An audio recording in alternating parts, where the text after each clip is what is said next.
It's spring-like outside, but with the winter post time comes to a dramatic conclusion tonight here at the stadium in Havertown, Pennsylvania. A pleasant good evening. I'm John McAdams of 610 WIP All Sports Radio, along with Hockey Central's Bruce Craig. And we're all set to bring you tonight's Dodge Flyers Cup High School Ice Hockey Championship here on Suburban Sports Network. And tonight's game will feature the defending Cup champions, the Panthers of William Tennent High School from Warminster, Pennsylvania, who bring a 22-2-1 record overall into tonight's game and are on an 11-game winning streak. We will have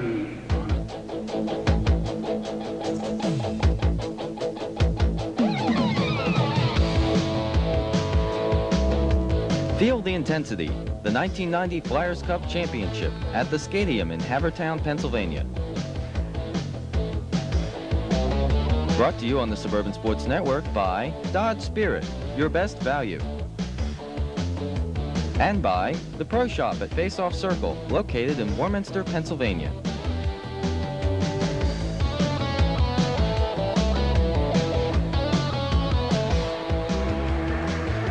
And a pleasant good evening once again. I'm John McAdams along with Bruce Craig. And Bruce, we're here at the stadium in Havertown for the Dodge Flyers Cup. They're having the ceremonial drop of the puck. Good evening. Pleasure to be working with you again. It should be a barn burner here this evening. The Friars of Malvern Prep against the Panthers of William Tennent High School. Thank you, John. It's a pleasure to be here.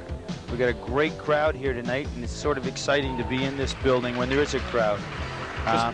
Go ahead. No question about it. I think the student bodies from both William Tennent, who are up in Warminster, Pennsylvania, they brought a goodly number down, and also Malvern Prep, who has very small enrollment, about 430, and I venture to say most of them are here this evening. We're going to stand now for the playing of our national anthem.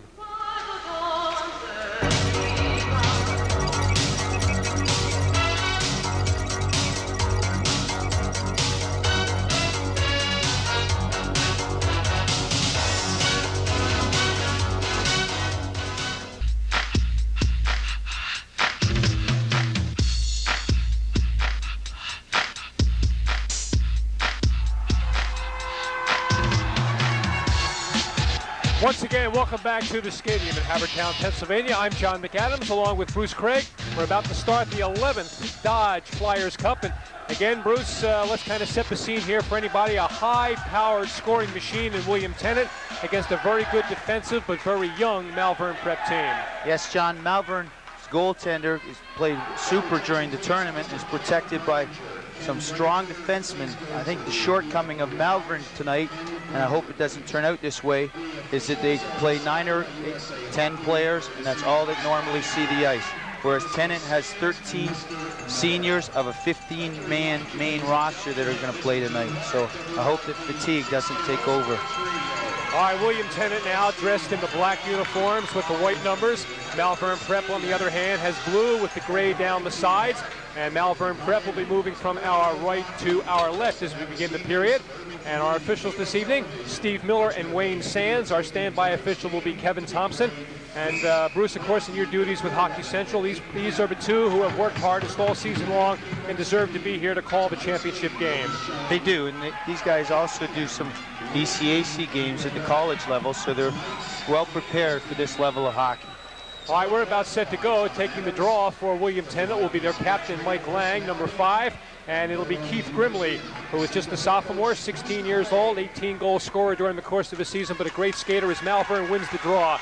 It goes back to the point now to Mark Sakers. Sakers passing along the near side now to Ben Koya. Koya's pass up the center, goes off the boards on the far side. Puck free now, picked up by Tennent's Lance Laterre. Here's Laterre in over the line. Pass now back to Mike Lang. His shot goes wide of the goal. Rebound right out in front. Now sent out to the point to Jeff Grable. Grable can't hold it in. Puck sent down the right wing side into the corner on the near side, where it's picked up now by Paul Gregg. Right winger on this line, tries to get it back to the point, it's taken away, and here comes Malvern coming to center, but lost to Mike Lang, who takes it and throws it right back into the Malvern end of the ice, as Tennent seems to contend here to keep the pressure on early. 15-minute periods here in Flyers Cup. There'll be 3 of them. Comes back now to Lang. Lang at the top of the slot. His drive turned aside to there by Keith Haig.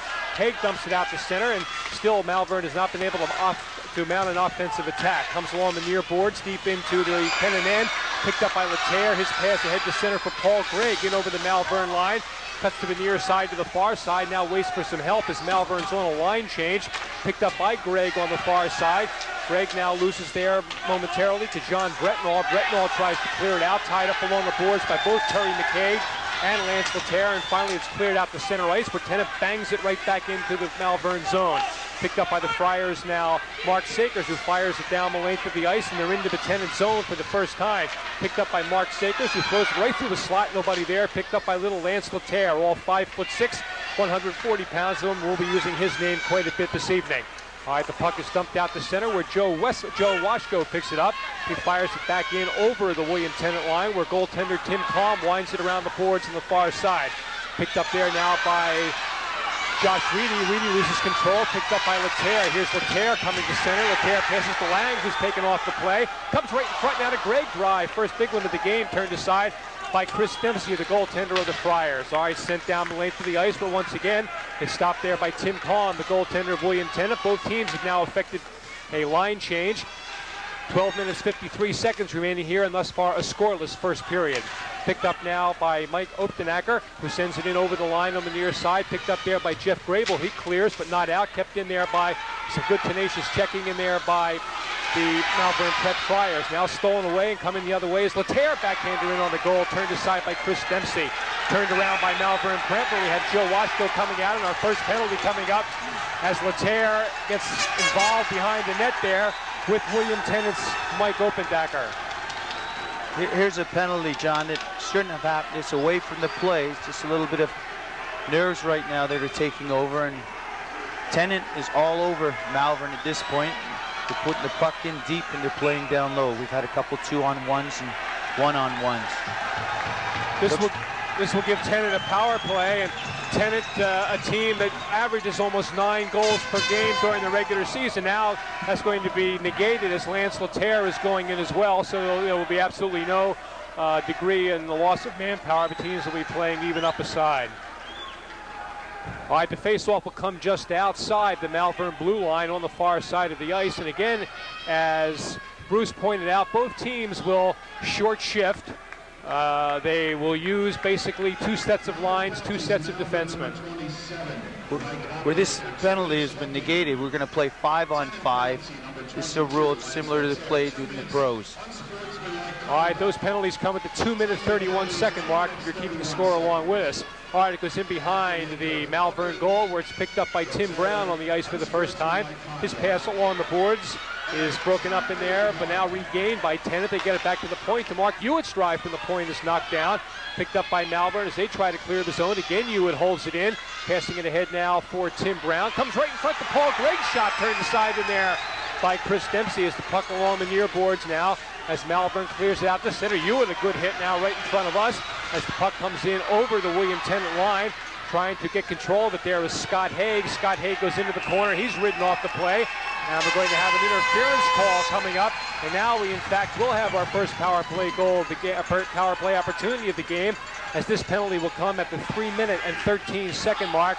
And the door to the William Tennent side opens up, and Tim Brown going in. John, we're seeing the refereeing here that's pretty close tonight. That was an interference call. Malvern will go on to power play. These two teams are playing the similar, comparable styles, and both of them like to dump and chase, and there's some speed on both sides of the ice. All right, now the face-off will come in the Tennent end with 11 minutes, 47 seconds remaining here in the initial period. The Dodge Flyers Cup, and we are scoreless. All right, from the draw, it's back to Washko, sends over near side to Mark Shakers. His drive is knocked down in there as Tennent tries to clear, but unable to do so. Keith Grimley holds it in. Here's Grimley for the right face-off circle, walks right in front, shot turned aside in there by Tim Kalm, and finally it's given a break and down the ice by Tennent, and forcing Sakers to go back and get it for the Malvern Prep Friars. Sakers turns it around on the far side. Passing it now to the blue line. They look for Washko to break the center. Comes back to Grimley. Here's Grimley in over the line. Cuts to the near side of the ice. Grimley now along the left wing face-off circle. Gets it back to the point where Washko has it. Uses the left wing boards to send it in deep for Keith Haig. Haig winds it along the boards on the far side now for Grimley. Grimley's taken down in there as now comes onto the skate of Haig, and Haig taken down this time by Mike Bernstein. Comes right in front, backhander score. And Malvern Prep picking up a power play goal gets the first score of the game, and Malvern leads by a score of 1-0. Malvern scores a power play goal. They've come into this game with Keith Grimley, Scott Haig, and Ben Coy as the top 3 scorers during the Dodge Flyers Cup. Malvern's needed 4 games to get to the final, whereas Tennent has won 3 and come in here without playing since last Monday night. So Malvern on this scoreboard on a power play goal. Time of that goal will be 4 minutes and 5 seconds. Here we go. Comes on the goal. We stepped out. One of the Malvern players stepped out from behind the net and put it between the legs of Tim Combe. All right, play is on now as it's Malvern in front by a score of 1-0. Comes now to Jeff Grable, and this is something a Tennent doesn't find themselves behind too much, Bruce. No, this would be interesting. You see them come, but I don't think you're going to see a problem here. Both teams have approached this game with contrasting styles. We'll get into that in a minute. All right, pass now for Josh Reed. He goes too far, comes down the length of the ice. We're going to have an icing, and Bruce, you might mention the automatic icing rule here in high school hockey as opposed to the professional where you have to touch it up. In high school hockey, the puck dumped is an automatic icing as soon as it crosses the goal line. The purpose of this rule is to speed up the game. And also, I think another thing too, prevent injuries is, I think at all costs, especially in high school hockey, you want to try and prevent those injuries, and they can happen on icing calls when guys will just get a little over anxious and go in and want to take somebody out of the play. The governing body of high school hockey, as well as hockey throughout the United States, is A-House, and there are severe penalties for the hit from behind, and that's what you're talking about, is somebody coming up behind. All right, right from a draw, it goes right onto the stick now with Mike Lang. His drive turned aside in there by Chris Dembski, and he's been a busy young man thus far in the early moments of this first period, but his team's in front by a score of 1-0. All right, picked up now by Captain Mike Lang of William Tennent. He sends it in over the line, broken up by Joe Wasco of Malvern, dumped out the center, goes off to Keith Grimley's stick. Now Grimley regains and skates back into his own zone, cuts over his own blue line, cuts the center, flips it into the Tennent end, goes on the near side where Peter Pietrangelo, big defenseman, picks it up now. Pietrangelo is a junior, 18 years old, winds it around on the near side, stolen away by Joe Wasco. Wasco throws it right in front now to Scott Haig. His drive goes wide of the net. Now it's picked up now as it goes right under the stick of Mike Opendaker and all the way back into the Malvern end where it's picked up by Opendaker. Now overskates the puck. Laterre now bumps into Opendaker, but picked up now by Malvern. And we have a penalty coming up here against, it looks like Keith Grimley is going to go off for interference, and this will give the Panthers of William Tennent their first power play opportunity. Both teams have come out hitting, John, and although the referees are calling it close, everything seems to be pretty clean right now, and hopefully it'll stay that way.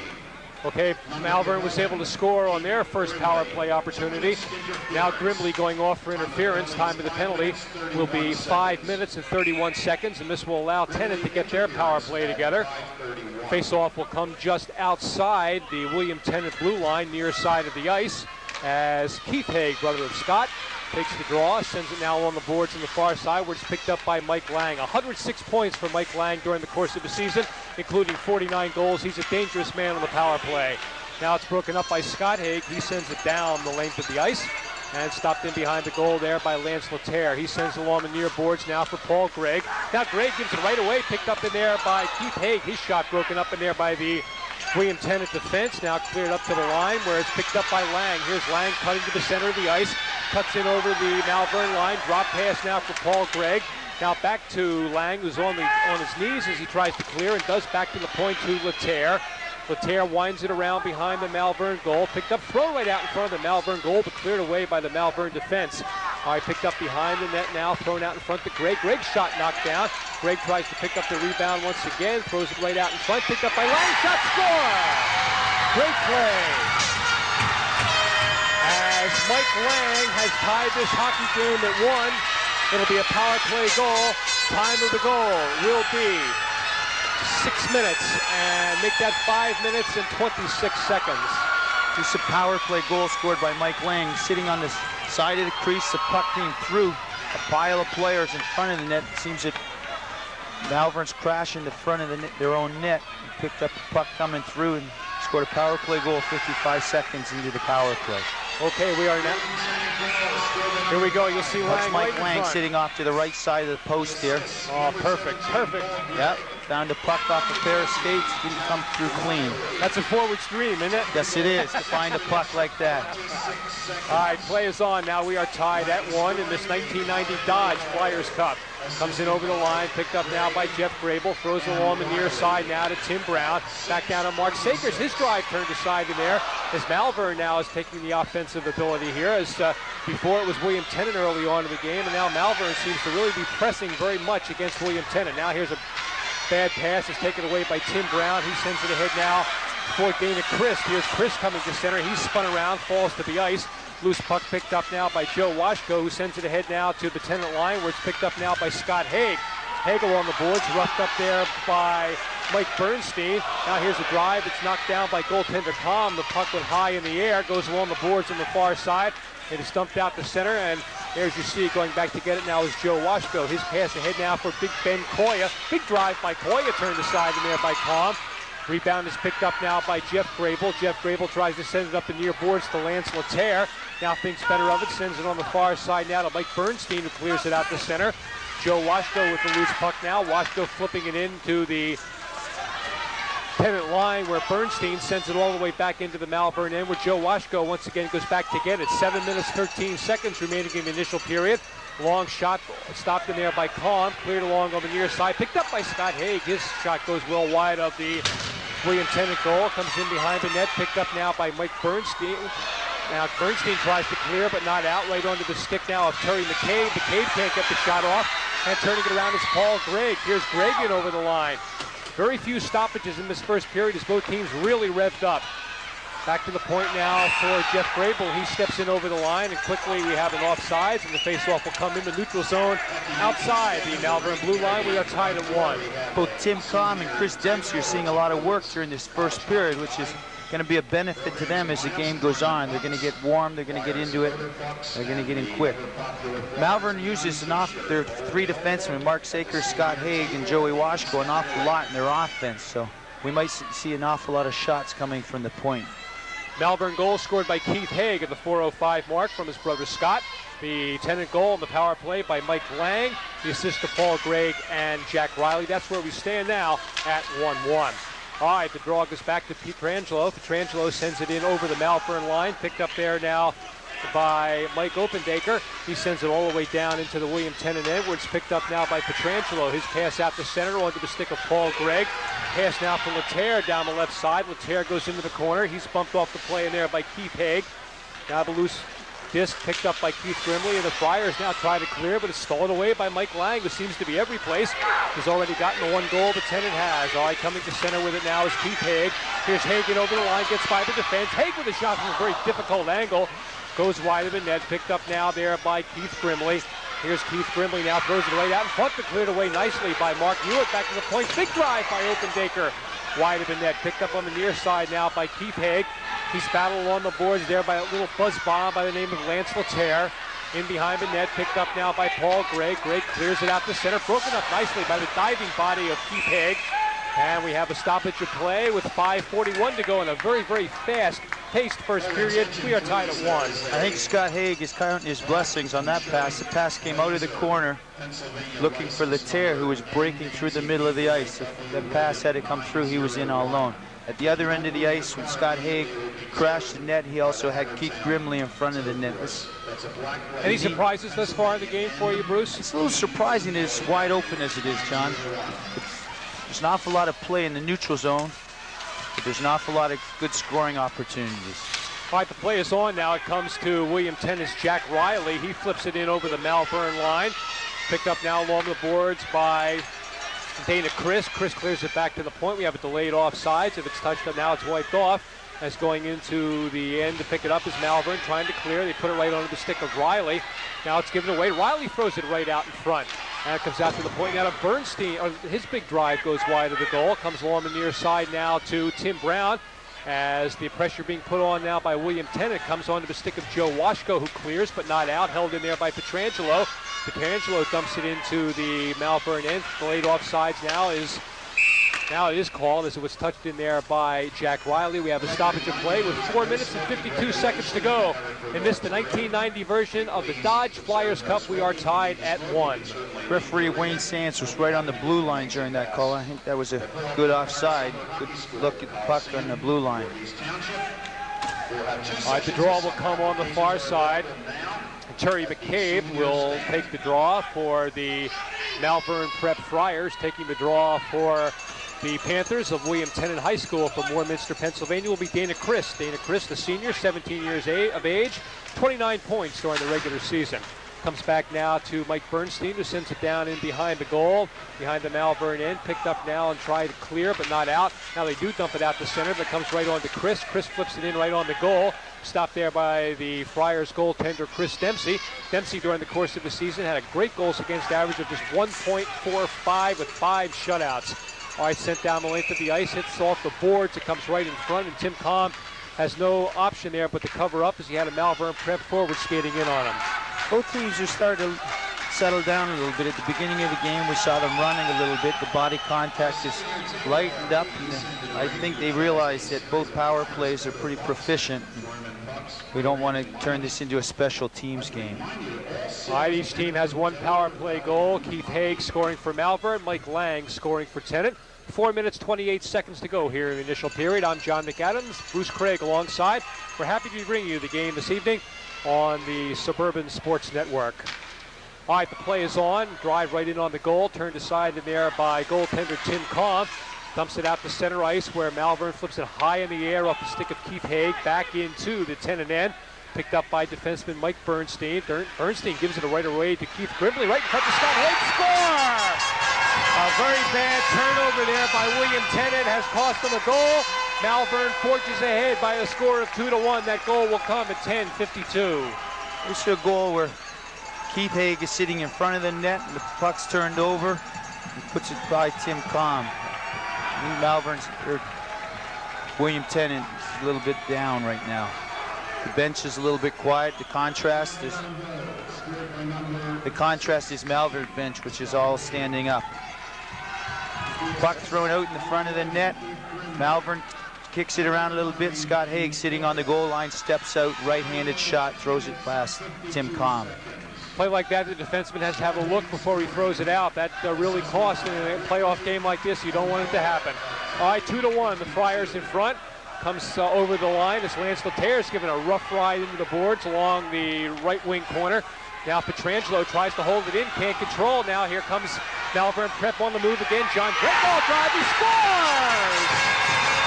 As Malvern has gotten 2 quick goals here. And very surprisingly, the Friars in front here by a score of 3-1. Time of that goal will be 11 minutes and 11 seconds. Malvern has jumped in front here by a score of 3-1. Here's Branthal breaking across the blue line. Sees Riddy breaking down the slot. A good pass. Sneaks under Tim Kahn's stick.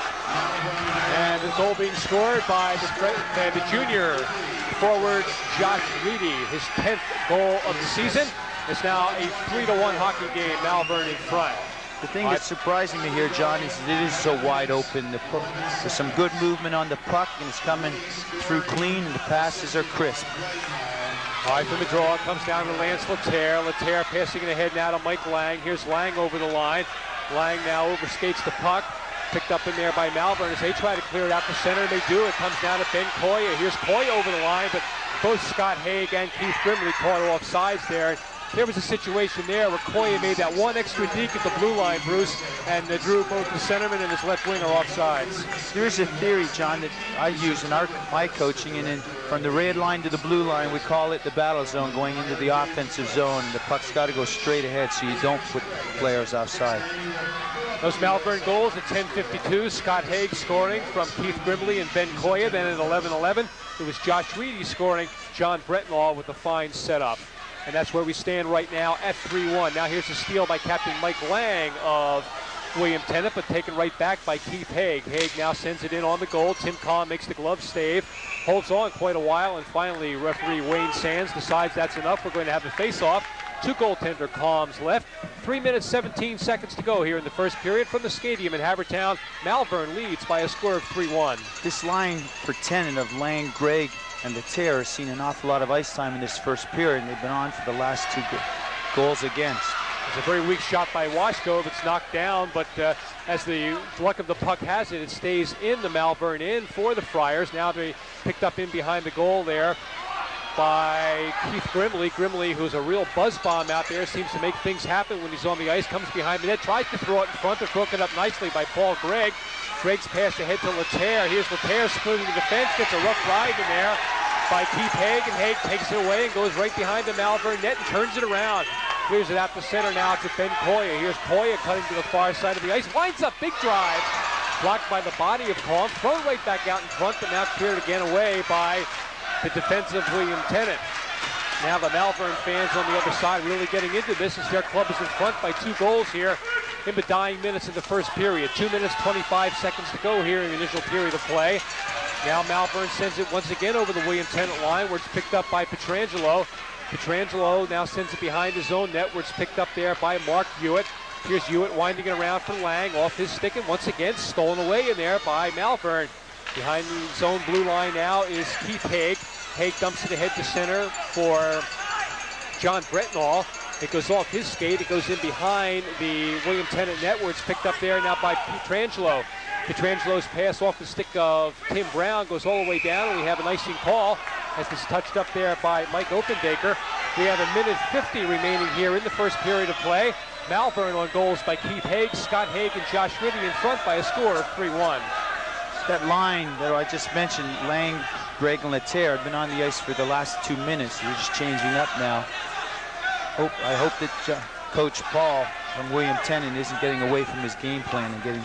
We have the benefit of having all sorts of support up here and seeing the changes in the length of time. I hope that he notices that. Joe Washko is going to get an interference penalty, and that will come at 13 minutes and 10 seconds.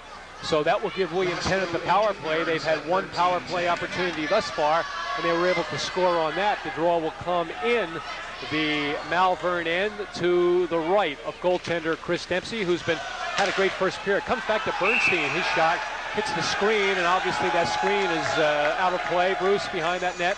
Yes, John, a good face-off right off the draw. It came back to Bernstein on the point. I don't know whether that shot was deflected or whether it went off his stick and up and over.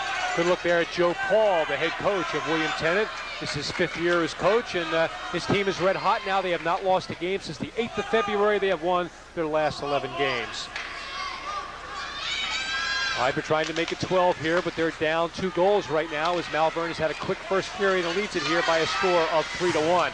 Here's Jeff Grable using the left wing board to wind it in behind the Malvern goal, picked up and cleared right out in front. Once again, it comes under the stick of Malvern's. This time it's Mark Sakers who sends it down the ice, and will force William Tennent to regroup. Is coming in Terry McCabe. He bumps the goaltender, and he's bumped off the play by Jeff Grable.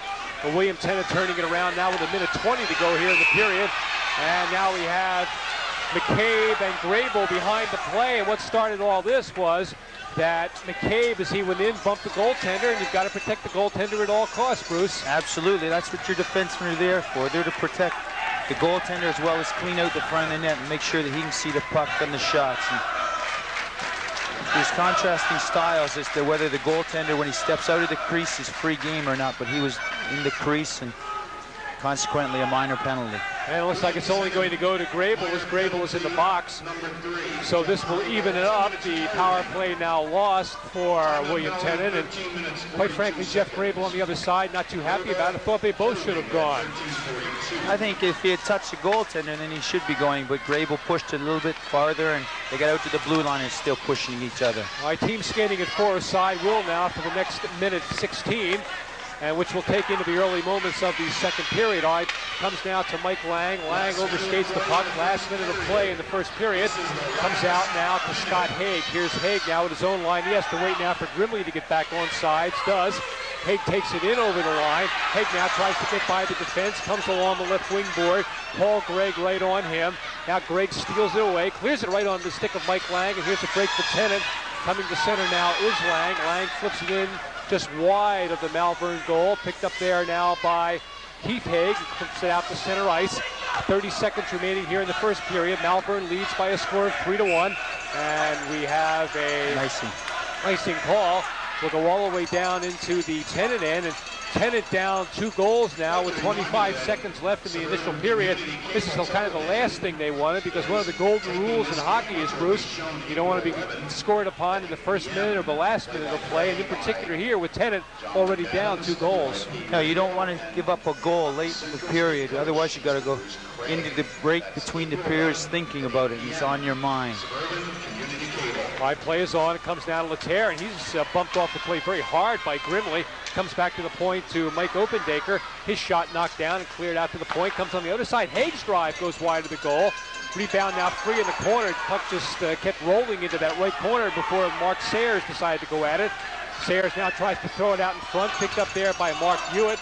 Mark Hewitt now winds it around on the near side as the first period comes to an end. And kind of surprisingly, after the first 15 minutes of play, it's the Malvern Prep Friars 3 and the William Tennent High School Panthers 1. And we'll be back right after this.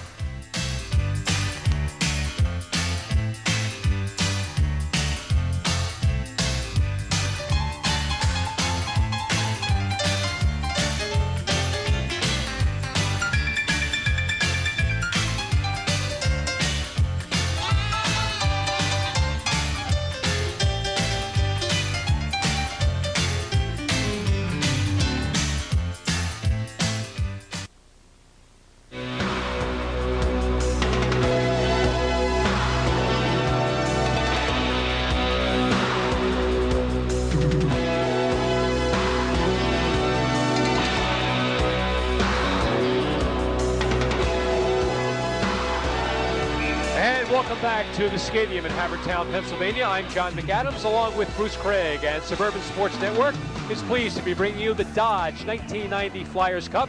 Bruce, after the first 15 minutes, Malvern in front by a score of 3-1. Yes, John, and both coaches have just spent a couple minutes with their teams and plotting strategies. I think William Tennent has to get back to the way they came out early in the period before the 2 goals. It sort of deflated their bubble a little bit. They came out flying. The puck was deep in the zone. They tested Chris Dempsey early with 4 or 5 good scoring opportunities. He came up big. Both teams have approached this game in different ways. William Tennent hasn't played since last Monday night, but the team has been together virtually every night. And tonight, before the game, they ate as a team. They didn't invite the coach, so there's an awful lot of camaraderie amongst that team. All right, play is on now as we have 8 seconds remaining in the penalty to Malvern, 38 seconds remaining in the penalty to William Tennent as the puck comes into the Malvern end. Malvern in the second period moving from our left to our right. Comes to center now. Here's Hagen over the line now. The penalty box is clear for Malvern, so they will be on the power play here for the next 25 seconds. Into the Malvern end where it's picked up by defenseman Mike Opendaker.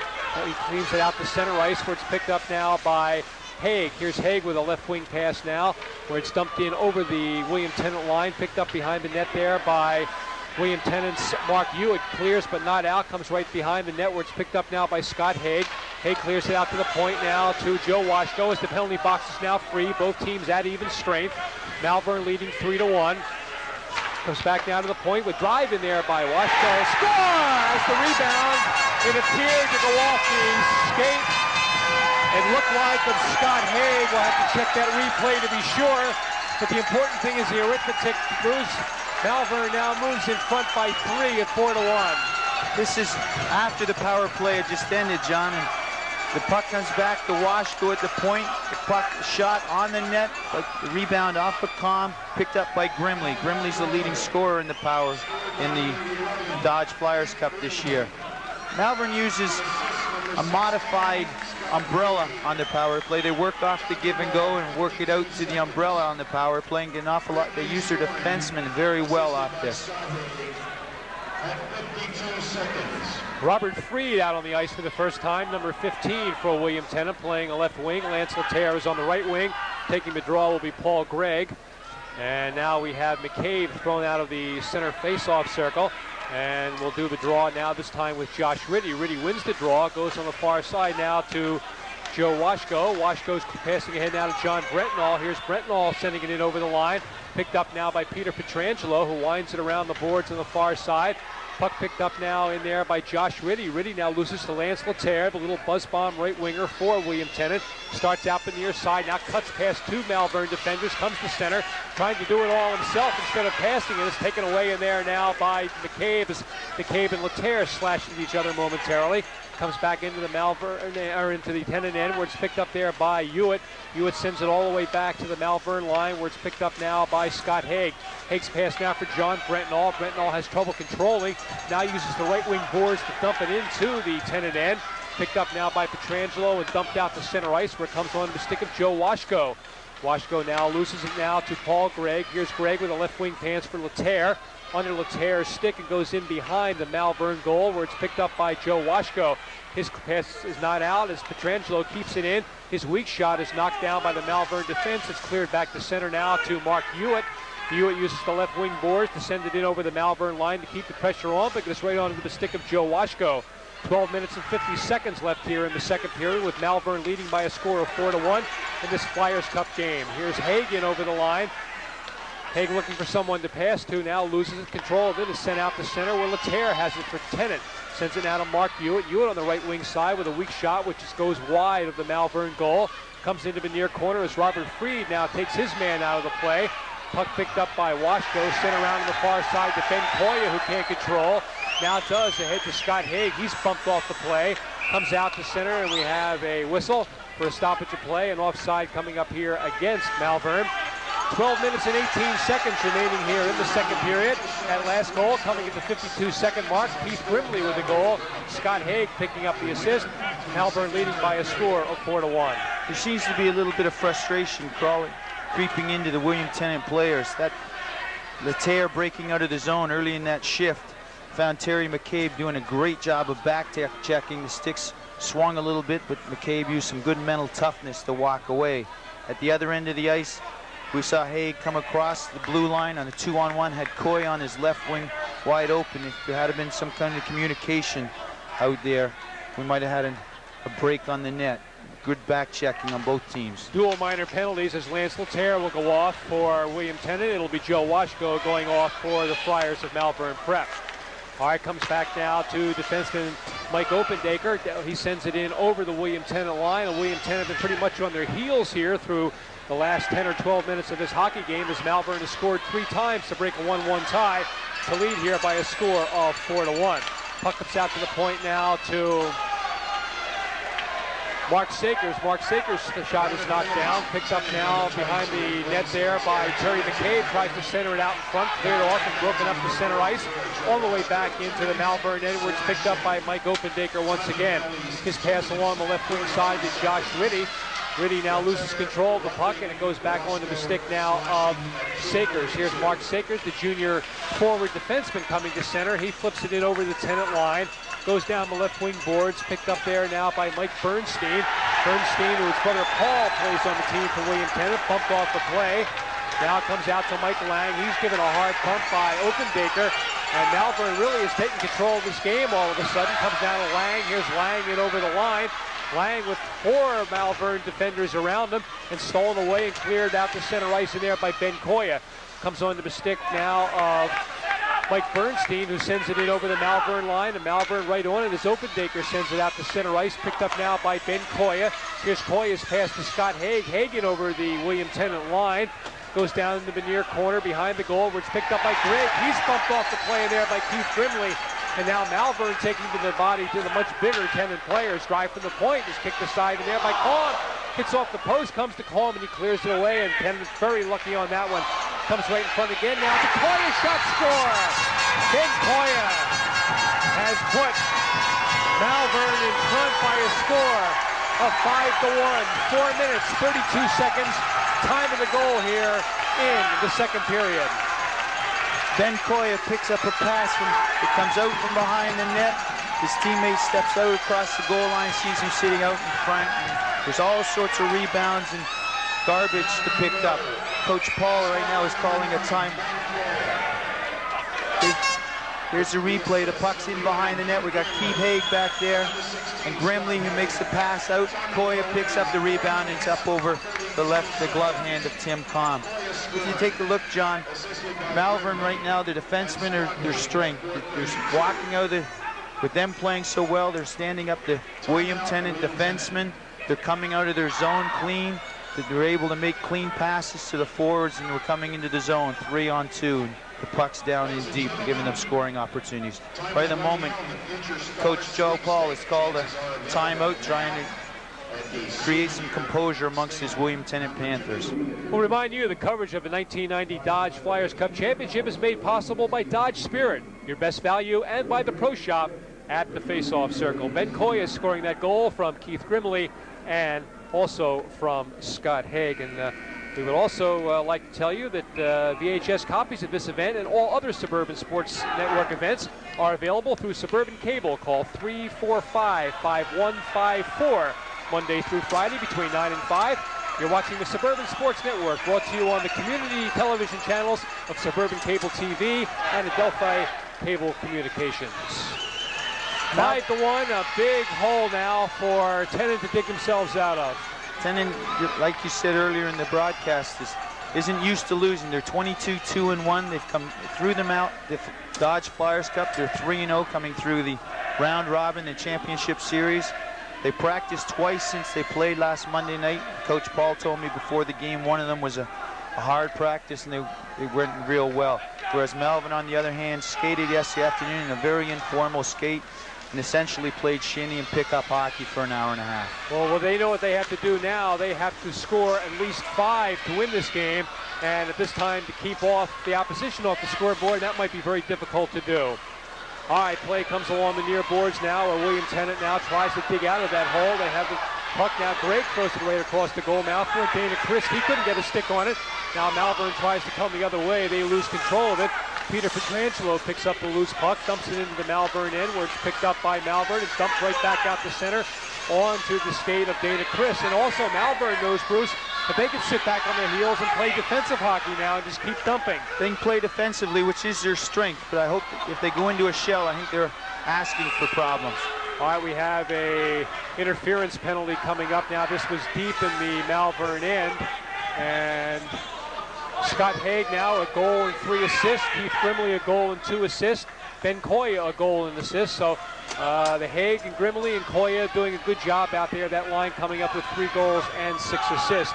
John Brentnall will go off, and with a 4-goal lead, you don't want to take silly penalties. Not a silly penalty like an interference, which was, I think, behind the play. I didn't see the actual call, but the play was on its way out of the zone, and the whistle was blown. Malvern had control of the puck. Right now, Joe Paul is mixing up his lines a little bit. He had Mike Lang on the ice with Riley and Brown for a little bit, and then he put Paul Gregg on that line to see if he can generate some offense. Lance Laterre and Mark Hewitt man the points. 2 big shots. The draw now, they try to get it back to Hewitt at the right point, but it's broken up by Malvern, sent down the length of the ice, and they'll force the Panthers to go back and set it up. Lance Laterre with the puck, sends it along the near side now to Paul Gregg. Here's Gregg skating to center. His pass for Jack Riley goes under Riley's stick. Picked up now by Joe Washko. Joe Washko winds it around, back out to center ice. 1:35 left on the penalty. 9:15 left in the second period as Malvern leads by a score of 5-1. Jack Riley sends it over the Malvern line, picked up by Paul Gregg, throws it right in front, nobody there. Out to the point now to Mike Lang, throws into the slot to Paul Gregg. His shot partially deflected, comes down to Jack Riley, backhanded, turned aside in there by goaltender Dempsey. And cleared out the center. Malvern seems to have the game really under control right now. The puck's bouncing right for them. They're playing with an awful lot of confidence, and to get a goaltender and make a big save like that, like Chris Dempsey did with his right skate, really pumps him up and gives him added composure. Now here's a giveaway. Here's Keith Haig, drives and scores. Keith Haig, as Tennent has turned the puck over. Keith Haig came down that left wing side and drilled it in on goaltender Tim Cobb. And it is now a 6-1 lead. That is a short-handed goal. Another extremely costly turnover deep in the Tennent zone, off to the right of Tim Cobb. Scott Haig picked it up, let a blast go up high over his glove hand. What a shot! Just picked up, just caught that upper left-hand corner. That's the last 2 that have gone over the left shoulder of Cobb. Maybe they found a soft chink in his armor. Right now, Tennent's got to gain some composure. They got some guys that can bring this back in and get back into the game. They got plenty of time left. There's 23 minutes left in the game, so there's plenty of time to get back into this. All right, they still got the power play. They still have 55 seconds left in the power play. Comes to Hewitt. Here's Hewitt. He's bumped off the play behind the goal by Keith Grimley. Comes around on the near side now. Picked up in there by Pietrangelo. Pietrangelo clears it right into the skates of Ben Koya. And we have a stoppage of play. I think we have too many men on the ice for Malvern. I don't know how that happened. Well, here's a situation again where Malvern has taken now what I think is two kind of silly penalties at this time of the game. When you've got that big lead, you don't want to do that. And now what they're going to do for the next 42 seconds is they will be short. They will be 2 men short. Now will the Friars of Malvern. This is a situation where they can put Tennent back into the game very quickly. You very well could. You can pick up 2 goals, power play goals off of this. It looked like, if we could see a replay, looked like Malvern face-off with 5 guys on the ice. And the guy came, I saw the player come off the ice. I didn't see anybody go on after the puck was dropped. Some of that responsibility has to be the officials designating how many players are on the ice. Now Malvern coach Bob Martin is a very unhappy young man on the bench directly in front of us. Keeps yelling no way, but the call has been made. And the situation is going to be just this, that Malvern is going to be short 2 men for 42 seconds. They're also going to have to put a man into the penalty box to serve this minor penalty. The tempo of this could change in this 5-on-3 situation. Malvern's putting an awful lot of pressure 5-on-4 on the puck when they're short-handed to keep Tennent bottled up. Chris Dempsey's going to be tested a little bit here, I would expect, during this power play. Now they've yet to put a man in the penalty box, and Steve Miller and Wayne Sands, the officials, want somebody in there right now. And I'm a little surprised they've waited quite this long without possibly threatening a bench penalty. There's still the penalty box door is still open. There's Bob Martin there. He is a very unhappy coach at this point.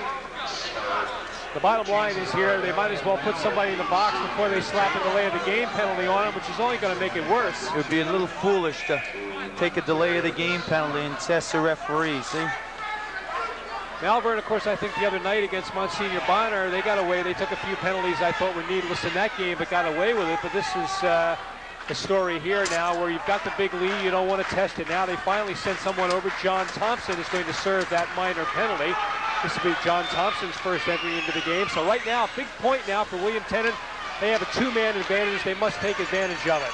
All right, Malvern wins the draw, sent in behind the William Tennent goal where it's picked up. They try to clear it out to center, but stolen away again by Grimley. He keeps the pressure on. And Grimley really putting Tennent into a deeper hole here as there's now 25 seconds left in this 2-man advantage. Here's Mike Lang over the line. He's able to skate fairly freely. Greg back to the point now to Pietrangelo. His shot turned aside to there by the Malvern defense. 12 seconds left in the 2-man advantage. Picked up now by the captain, Mike Lang. He's deep in the corner on the near side of the ice. Gets it out now to Hewitt. Mark Hewitt's shot turned aside by the stick of Joe Washko. Off the boards on the far side. One of the penalties is now up. 1:16 left with a 1-man advantage for William Tennent. With the puck now is Lance Letaire. Gets it back to Mike Lang. Lang back to the point to Pietrangelo. Uses the right wing boards to pass to Letaire. Sends it in behind the goal now to Mike Lang. His shot knocked down by Washko. And he has been a bulwark on defense out there this evening. Has really had a great game. All right, with sort of interesting, John. Coach Martin, during that 5-on-3, had 3 defensemen on the ice, killing the penalty. Big drive from the right point by Pietrangelo. Was gloved in there by Chris Dempsey. Another point here, I think if Malvern is able to withstand this pressure, this has to just give them even more confidence. Not only do they have the confidence of a 5-goal lead, but also the confidence they are able to shut down the power play, not with only with 1 man short, but 2 men short as well. It's going to give them an awful lot of confidence, and to kill the penalty, they're going to kill 2 minutes and 48 seconds off the clock, which is in their favor right now. We're down to 7 minutes, 11 seconds in the middle period. Malvern leading 6-1 in this Dodge Flyers Cup 1990 from the stadium in Havertown. I'm John McAdams, Bruce Craig alongside. We're happy to bring you this game on Suburban Sports Network. All right, it comes to center now with Paul Gregg. Gregg's pass now to Letaire. Here's Letaire in over the line. Back now to Lang. Drive knocked down in there by defenseman Mark Saker. Sends it now to to Keith Haig, who dumps it out to center. Comes onto the stick now of Mark Hewitt, sends it in over the Malvern line. And picked up now by Malvern and sent down the length of the ice by Joe Washko. And Joe Washko has had a very strong game on defense for the Friars. 6:35 left in the period. 10 seconds on the advantage that William Tennent has. Goes on the far side now to Paul Gregg. Back down to Lang. His drive flipped in there by goaltender Dempsey. And he kind of took a little bit of a chance there. Now we have some Joe Washko and Lance Laterre pushing at each other. But here's where confidence comes into play here, Bruce. Dempsey sort of went into the pack to reach out to grab that puck, and with a 5-goal lead and that inner confidence, maybe you'll make a few more daring plays like that rather than let your defense clear it. The way he's playing, he's giving the whole team, all the 5 guys in front of him, an awful lot of confidence. He's got good concentration on the puck coming through the screens. They're playing real well. Haig, number 23, Keith Haig. I've seen him throughout this tournament. I think it's been played real well and been the backbone of this Malvern team. He's playing, took the face-off as a defenseman while they were shorthanded, came up with it clean. All right, here we go. Right in front now, we have a attempt by Malvern's Scott Haig. He's dumped in there as he was just descended upon by about 4 William Tennent players as Haig found himself dangerously close to goaltender Tim Kahn. And boy, I tell you, another goal there would have really almost signaled lights out for William Tennent. Tennent's got to watch so they don't take any of those silly penalties, the cross-checks and the penalties after the whistle. Interesting story about these 2 Haig brothers, who, by the way, will be playing their last game for Malvern this evening. Keith Haig, the senior, will graduate. Scott is a sophomore. The family is moving to Buffalo, New York. Both of these students makes me envious. I don't know about you, Bruce, but there are 4.0 students in their classroom, and combine that with a hockey career, you got to give them a lot of credit. But there's an awful lot of discipline required and time management to play the game as well as go through the studies and to gain a 4-0. All right, he comes in over the line. There's Scott Haig, the sophomore. He's taken down in there, and Tennant's going to get a penalty. Comes back to Koya. Back to the point now to Washko, who sends it along the near boards. Picked up by Koya. Goaltender is pulled. The Friars have the extra forward, but we're going to have a holding call coming up here. Malvern's going to get another power play opportunity. 5 minutes, 46 seconds remaining in the middle period, with Malvern leading by a score of 6-1. Keith Haig, Scott Haig, and Josh Reedy scoring in the first period for Malvern. Mike Lang getting the lone Tennent goal. We've had 3 straight goals in here by Malvern in the second period. Keith Grimley, Ben Koya, and Keith Haig. That was a little bit of, there's not too many penalties, John, that I think that are justified. That was more of a frustration penalty. The play was behind the net, and Mark Hewitt grabbed onto the Malvern player and just pulled him down. All right, another power play opportunity comes back to Opendaker. His drive turned aside in there. We're going to have another penalty upcoming now as it goes into the corner on the near side, and Tennant's going to get another penalty. And here again, maybe the discipline problem now that they're really frustrated. They look at the scoreboard, see themselves down by 5 goals, and here Jeff Grable's going to go into the box, and now they're going to be 2 men short for 1:49. You're right, John. The discipline is starting to get the better of William Tennent.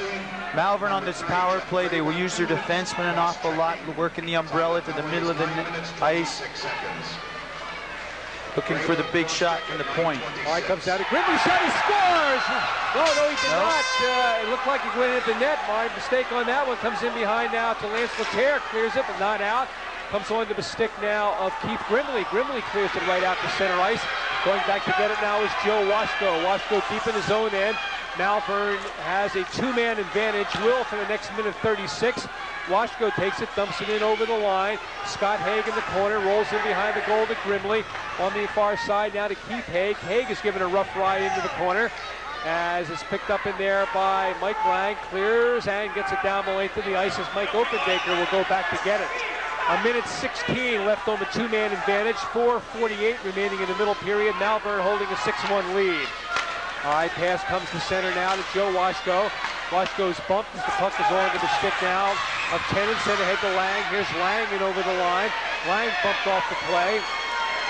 Comes right back onto the stick of Malvern, and Malvern seems to be getting everything going their way as it's picked up now by Keith Grimley. Grimley's pass now to Scott Haig.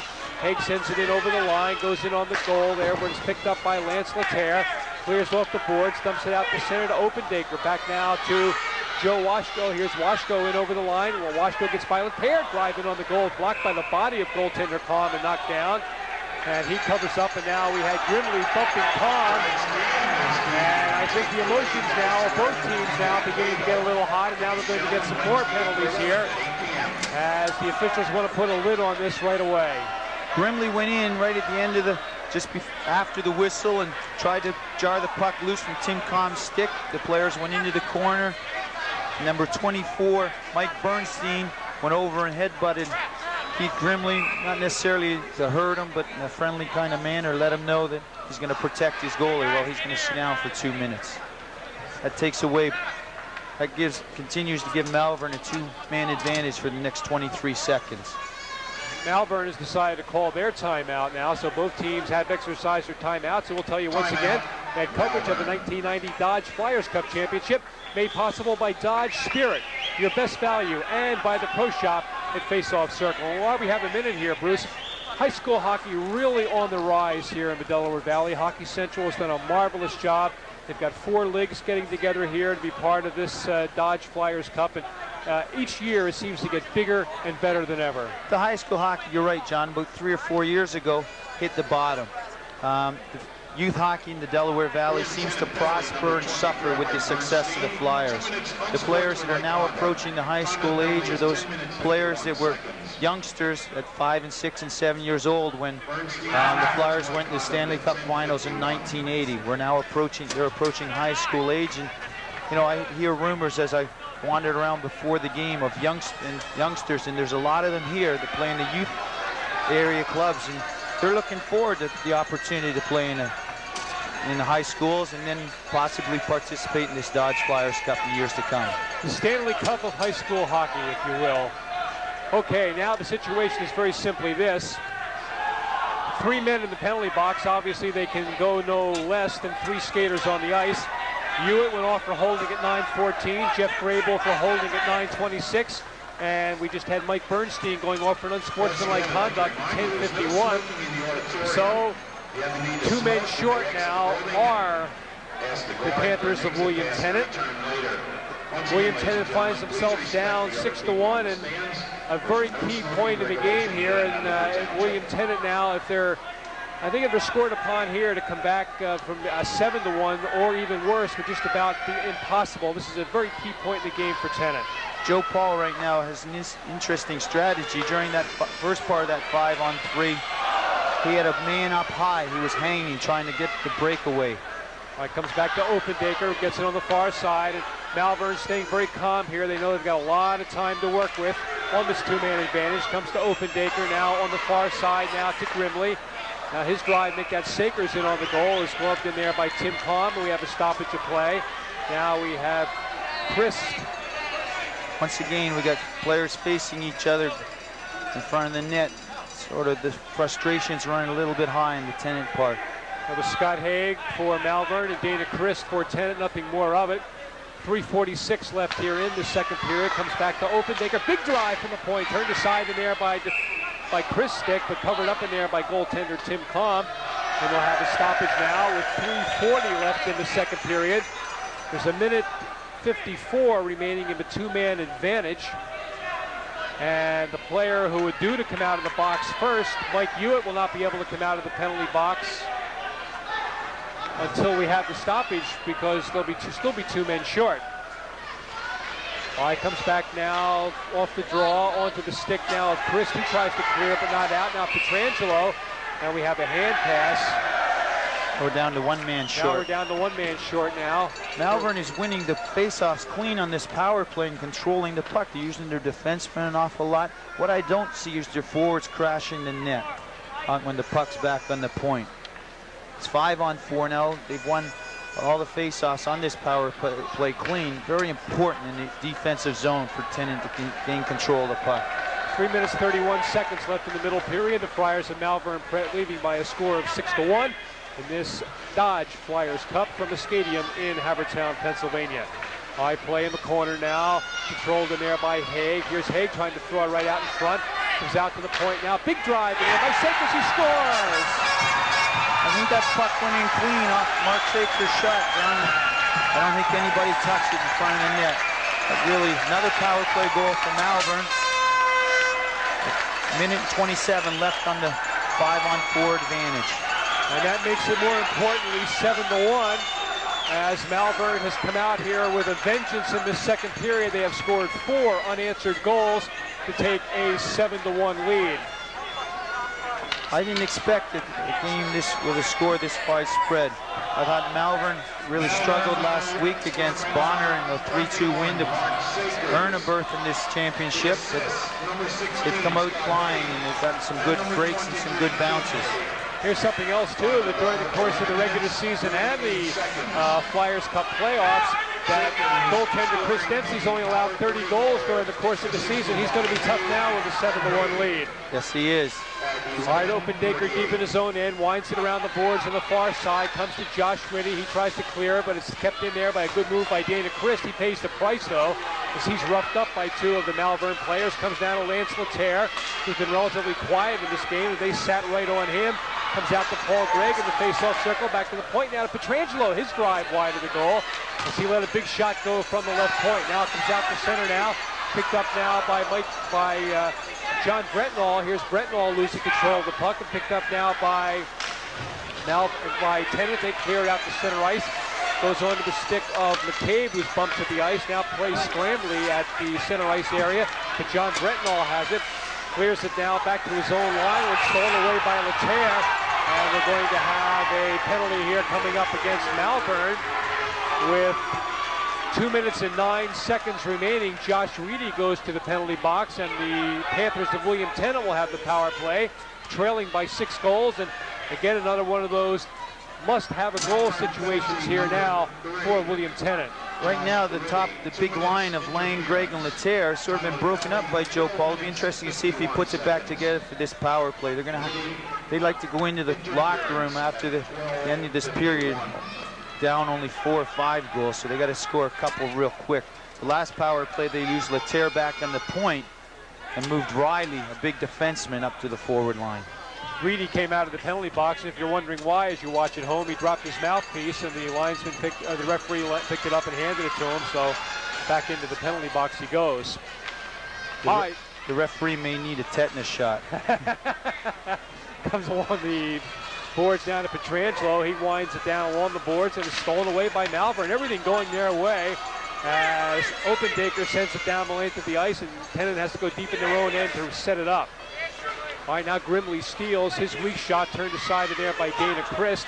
Dana Christ now leads the rush to center, given away again. Here's Grimley in over the line. Gets it back now to Haig. Haig's shot, this is Keith this time, is deflected wide of the net, picked up behind the goal now, and cleared out to center ice, where Mike Lang has it for the Panthers of William Tennent. He comes over the line. Good move by Lang, right in front. Shot goes wide of the net, as Lang had the whole upper corner to shoot at and missed the net completely. Mike Lang made a real nice play on undressed Joe Washko on that play, but threw the puck over the top of the net. Cleared out the center now to Laterre with 1:14 left here in the middle period. Here's Laterre over the line. Laterre goes behind the goal line now, looking for someone to pass to. Stolen away now, comes right out in front. Lang fans on it. Back to Pietrangelo, shot it on the goal and glove there by Chris Dempsey. And now they all pile in front of goaltender Chris Dempsey. Lance Laterre now showing a little frustration with Joe Washko, but I think the story here, Mike Lang's had 2 golden scoring opportunities and missed the net with one fan on another. And I guess when you're pressing, this happens. You're pressing and you're starting to press, the pressure's on, and you've got tunnel vision. You don't see the other players on the ice, and Laterre went in on the net alone. He got cut off going to the net. He tried a bad shot on the net. What they should be doing is looking to move the puck and open up the scoring opportunity. Something interesting, Coach Martin from Malvern is using 3 defensemen to kill this penalty again. He's got Keith Haig out high at the top of the box, along with Washko and Sakers on the point playing defense. 2 of the real little buzz bombs, Lance Laterre for William Tennent, and as you see now in the penalty box for Malvern, it's Keith Grimley. There's Laterre. They're both going off for 2 minutes, and of course still in the penalty box is Josh Ritty. He still has 53 seconds to serve, so in effect the power play still live from William It should Tennent. be a 5-on-4. Here comes the 5th player for William Tennent. These penalties wash each other out, and they'll still play 5-on-4. The 2 players that just went in the box will have to wait till the first stoppage of play after the 2 minutes are up. We have in the last minute of play here in the second period. John Bretnall goes over the line, stolen away there by Tennent, cleared out to center ice. Where here's Paul Gregg. Paul Gregg now down the right wing side.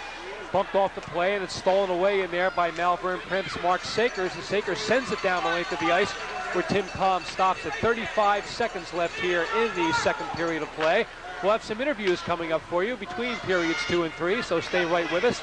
Coming to center with it now is Tim Brown. Here's Brown and over the line. Brown goes into the corner on the far side, bounces it off the side of the net, picked up by Malvern and dumped out to center ice once again. That was Joe Washko. We're down to the last 15 seconds here of the middle period, and Malvern's going to go into the dressing room with at least a 6-goal lead. They lead at 7-1. Comes to center to Gregg now. Now Riddy's out of the penalty box, so the team's at even strength. 4 seconds left in the middle period. Comes to Washko, clears it off the boards and sent down the length of the ice. And we have completed 30 minutes of play here from the stadium in Havertown, Pennsylvania. And very surprisingly, Bruce, Malvern holding a commanding 6-goal lead at 7-1. And we'll be back with more right after this.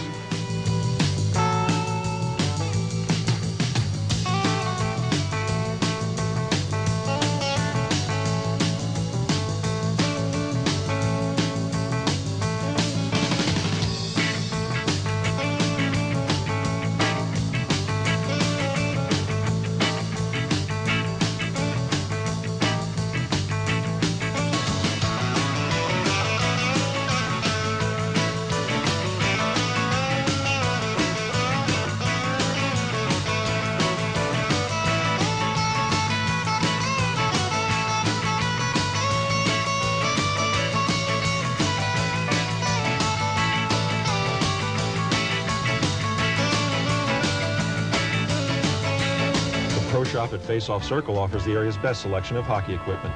Brands such as Cooper, Canadian, Bauer, and rollerblades are in stock. You can find authentic NHL jerseys and services such as skate repair and contouring and sharpening while you wait. That's the Pro Shop at Face Off Circle. The 1990 Dodge Spirit. Popular Mechanics has called the Spirit ES the best American car in this class. When you compare it to the competition, Spirit has the longest powertrain warranty, most rear seat legroom, and the lowest price, making Dodge Spirit the best car in its class. And with $1,000 cash back, a great value now gets even better. Hurry, get your Dodge Spirit as low as $94.95 now.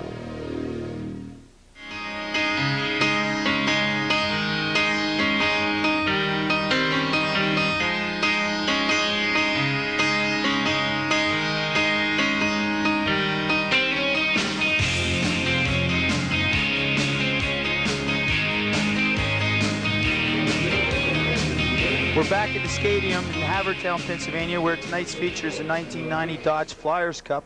Surprisingly, at the end of the second period, the Friars from Malvern Prep hold a commanding 7-1 lead over William Tennent.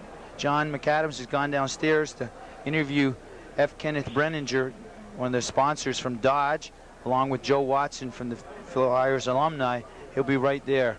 Sort of surprising because Malvern last week in the lost on in the first game. They won on Monday night and had to play Bonner to gain a berth to this 1990 Dodge Flyers Cup, whereas William Tennent has been off the ice. They won Monday night and came back and didn't need to play again until tonight in the final, and they came out flying early in the first period. They had a win over Monsignor Bonner Monday night. They've spent an awful lot of time together as a team. They practiced twice. Coach Paul said they practiced once real hard and was a good practice. He thought the spirit was up and they were ready to go.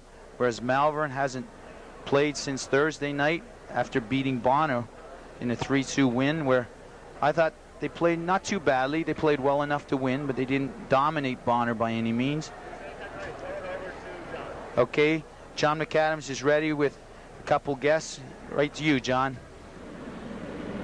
Welcome back to Biscaydium in Havertown, Pennsylvania. I'm John McAdams, and after 2 periods of play, Malvern Prep in front of William Tennent by a score of 7-1. And right now, it's my pleasure to welcome here the president of the Philadelphia Metro Dodge Dealers Advertising Association, F. Kenneth Brenninger. And Mr. Brenninger, first of all, welcome, and I think Dodge really has to be happy with what's happened here in this Flyers Cup.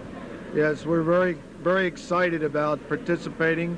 Chrysler, since 1984, has contributed more than $200,000 in Canada and the United States towards youth hockey, and we're very excited about it. Ken, also besides youth hockey, Dodge also gets involved in many of the awards that go on in the National Hockey League as well. Yes, we do. We're nationally very involved with a hockey program, and the Philadelphia Dodge dealers this year are going to give away a new Dodge Daytona, and we're very, very pleased to be participating in this program. I think something else too with Dodge getting involved, this really provides bonuses for the youth of Philadelphia. You're really committed to the youth, and in particular youth hockey in the Philadelphia and Delaware Valley area. That's true. We also are very involved with youth golf in the Delaware Valley. We have the Dodge Junior Tour with golf and the hockey, so we're really looking at the youth program in this area. I guess it's very helpful for Dodge too to get their name out there when you're involved in these programs, because it gives you more visibility. Well, that's our main object, is to let people know we're there. Now, this is the first Flyers Cup. How do you see this game going tonight? We were just talking during the course of the game up here. We're a little bit surprised it's 7-1 right now. Yeah, I was too. I'm looking at maybe William Tennent's going to fight their way back here, and you never know in hockey. I mean, I went to many Flyers games when they were losing by scores like this and came on back. Any personal favorites in this game? You're rooting for anybody in particular? Well, I kind of like the old North Penn hockey team up here in Lansdale, so I'm going to stay neutral in this one, okay? Okay, we want to thank very much Mr. F. Kenneth Brenninger, who's the president of the Philadelphia Metro Dodge Dealers Advertising Association, not only for stopping in with us here this evening, but also I think for your commitment to the Philadelphia Flyers Cup. Well, we appreciate the opportunity. Thank you. Thank you, Ken. Appreciate it. And we'll be right back right after this.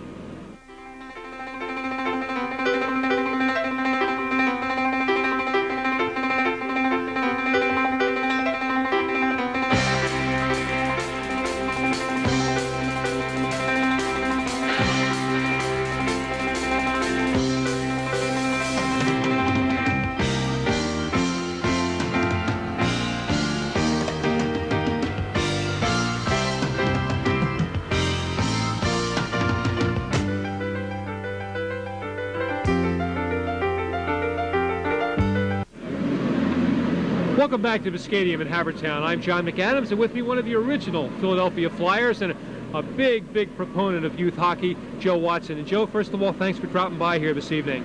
Well, John, it's always a pleasure to get out here and watch the young kids perform. I remember some of these kids I've had a number of hockey clinics throughout the area, and remember some of these kids coming to school, so it's quite obvious they've learned something, especially the Malvern team. They're doing very well. Youth hockey has come a long way here in the Delaware Valley since you first came here as a youngster back in 1967. Well, it certainly has. It goes to show you. I think when we first arrived here, hockey was a game of the past. People were not aware of what hockey was. I know a lot of fans that I talked to didn't know what hockey was, but they decided to buy a ticket, and it goes to show you that youth hockey has really picked up in the area. It's quite evident by the support they've had here tonight. They have about, they believe 4 or 5 leagues throughout the area. They must have 30 or 40 high school teams involved, and there's a lot of minor hockey league teams. My brother's involved in a team that he coaches, and I think there's room for 3 or 4 more buildings in this area for hockey, because hockey has grown so much, John. It's flourished all over the country, and it used to be just a sport that would be in Minnesota, in Massachusetts, but now it's getting to the Philadelphia area, and it's literally going all over the country. High school hockey is here to stay, and the Flyers Cup is definitely a part of it. Well, it certainly is. It's quite obvious tonight, the fan support that both teams have here. I talked to Davey Schultz prior to the game, and he told me that throughout the whole series that they've had here at the building, they've had very good support. They've had an average of 500 to 600 fans a game, so it's quite evident that the youth hockey and high school hockey is here to stay, and it's become very popular. Joe, thanks a lot for stopping by with us. We'll be back with more right after this.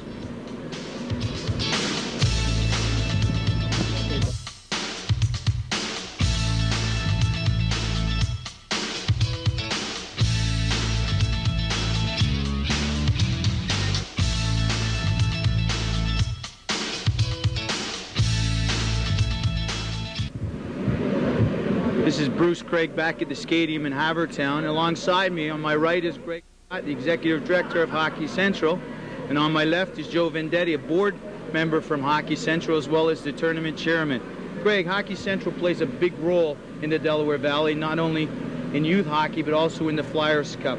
How do you people play the role along with Dodge and the Flyers organization? Well, basically Hockey Central is responsible for putting all the nuts and bolts of the tournament together and organizing the whole thing and doing the publicity, just as we do for youth hockey around the Delaware Valley, by getting corporate sponsorships such as Dodge's for many of our programs that help kids from ages 5 all the way up to 19. It's great that the game is on its ups and the spirit is high, and there's an awful lot of youth in the game. Yeah, well, you know, every year more and more children in the Delaware Valley come out and try the sport for the first time, and you know, it just builds and builds and builds, as you can see by the crowd we have tonight of, you know, well over 1,000 people here. I think the strength in the game in the city is the youth, and I think that it's strong at that age, and it's a great tribute to you, the Flyers organization, Dodge, for your sponsorship, and all your volunteers for all you've done, and thank you for helping support the game in the big way. Oh, sure thing. We couldn't do it without all the volunteers in the Delaware Valley. They come out and give hours and hours of their time, such as Joe Vendetti, and just help because they love the sport and they love to help the children in the Delaware Valley. Joe Vendetti here, the tournament chairman, is also aided by Pat Farrell, who's his assistant tournament director. There's most tournaments like this, you're going to see an awful lot of controversy. This tournament, from my perspective, has seemed to work pretty well with very little controversy on or off the ice. That's correct, Bruce. We had some good support from the 4 league presidents this year. The leagues were well representative, and there was no controversy whatsoever. In the game tonight, we're seeing is a great contest. Unfortunately, the score is 7-1, but I expect Tennent to come back and really get close. And this game, the tournament's been going on for about 2.5 weeks now, Joe, and I don't know, it just seems like it's going on for a long time, and the format's super. There's a couple opportunities for teams to get a second chance to get into the final of the Flyers Cup. Is there any any plans of changing the format, or are you going to stay with the format that we have? I don't think we'll change the format because the teams enjoy the double elimination. If they lose a game, they still have an opportunity to advance. If we do change the format whatsoever, it'll be just to add more teams to the tournament so that we can expand it further down into the leagues. Where does the Flyers Cup champion, the Dodge Flyers Cup champion, go after this tonight? After tonight, our champion will play the Penguins champion in Pittsburgh for the state championship. It's in Pittsburgh this year because each year we flip it across the state. Last year we hosted it, and next year we'll host it. This year, Pittsburgh hosts it. The representative from the western part of the state is Meadville, who won the state championship last year. And hopefully Malvern and William Tennent will go out there and represent the East in the Dodge Flyers Cup in a very positive manner and come back for the state championship. We'll be right back with third period Flyers Cup action from the stadium in Havertown.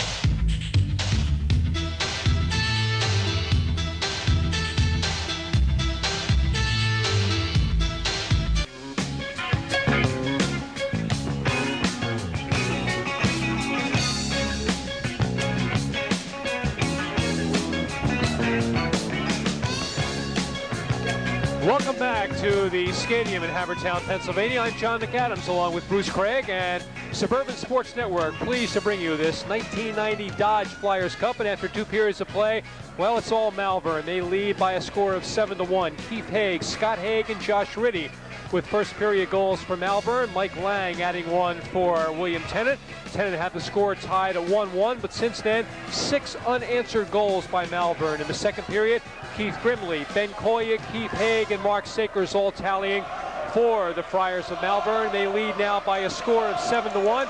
And Bruce Craig, Malvern is just 15 minutes away from winning their second Flyers Cup. They won their first back in 1987. Yes, John, and Malvern right now is 2 for 5 on the power play, I believe, and has killed off a very major 2-man advantage late with about 6 minutes left in the second period. And understandably, the two contrasting styles that came out of the locker rooms between periods. Coach Martin came out, was very loose and very happy to be here. He surprised the scores this way. Coach Paul came out of the locker room with a very intense look on his face, and his team's ready to go. I think all of us that have followed this tournament, I think, quite frankly, are a little surprised the score stands the way it is right now at 7-1 for Malvern. I would have predicted before the game that this would probably be a 1 or 2 goal game, and the 2 goals probably be a result of an empty net goal late in the game.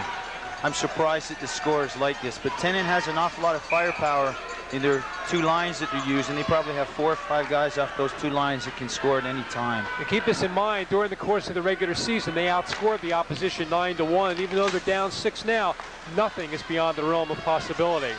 All right, third period gets underway. With the puck is Greg of William Tennent, as Tennent moves from our left to our right, broken up now by Malvern. Here's Ben Koya over the line, avoids a check, goes down the right wing boards, throws it right out in the center of the ice, takes a backhander himself in on the goal. Big save in there by Tim Kahn to cover up. And that's got to give a team a little bit of momentum too. And your goaltender, even though he looks at the scoreboard, sees we're down, my goodness, by 6 goals, but comes up with a big save right at the start of the period. Tim Kahn has played well for William Tennent all year long, and to come up with a save like that is going to only help. If you can come up with a couple big ones early, you might see the look of this game change a little bit. Malvern has outshot William Tennent 22-11. Leon Friedrich doing our stats tonight, doing a great job of it. All right, goes in behind the goal, picked up there now by William Tennent, goes to Petrangelo. He dumps it out to center ice, comes right onto the stick now of Keith Haig, who dumps it right back into the Tennent end, and Dana Chris sends it back out to center.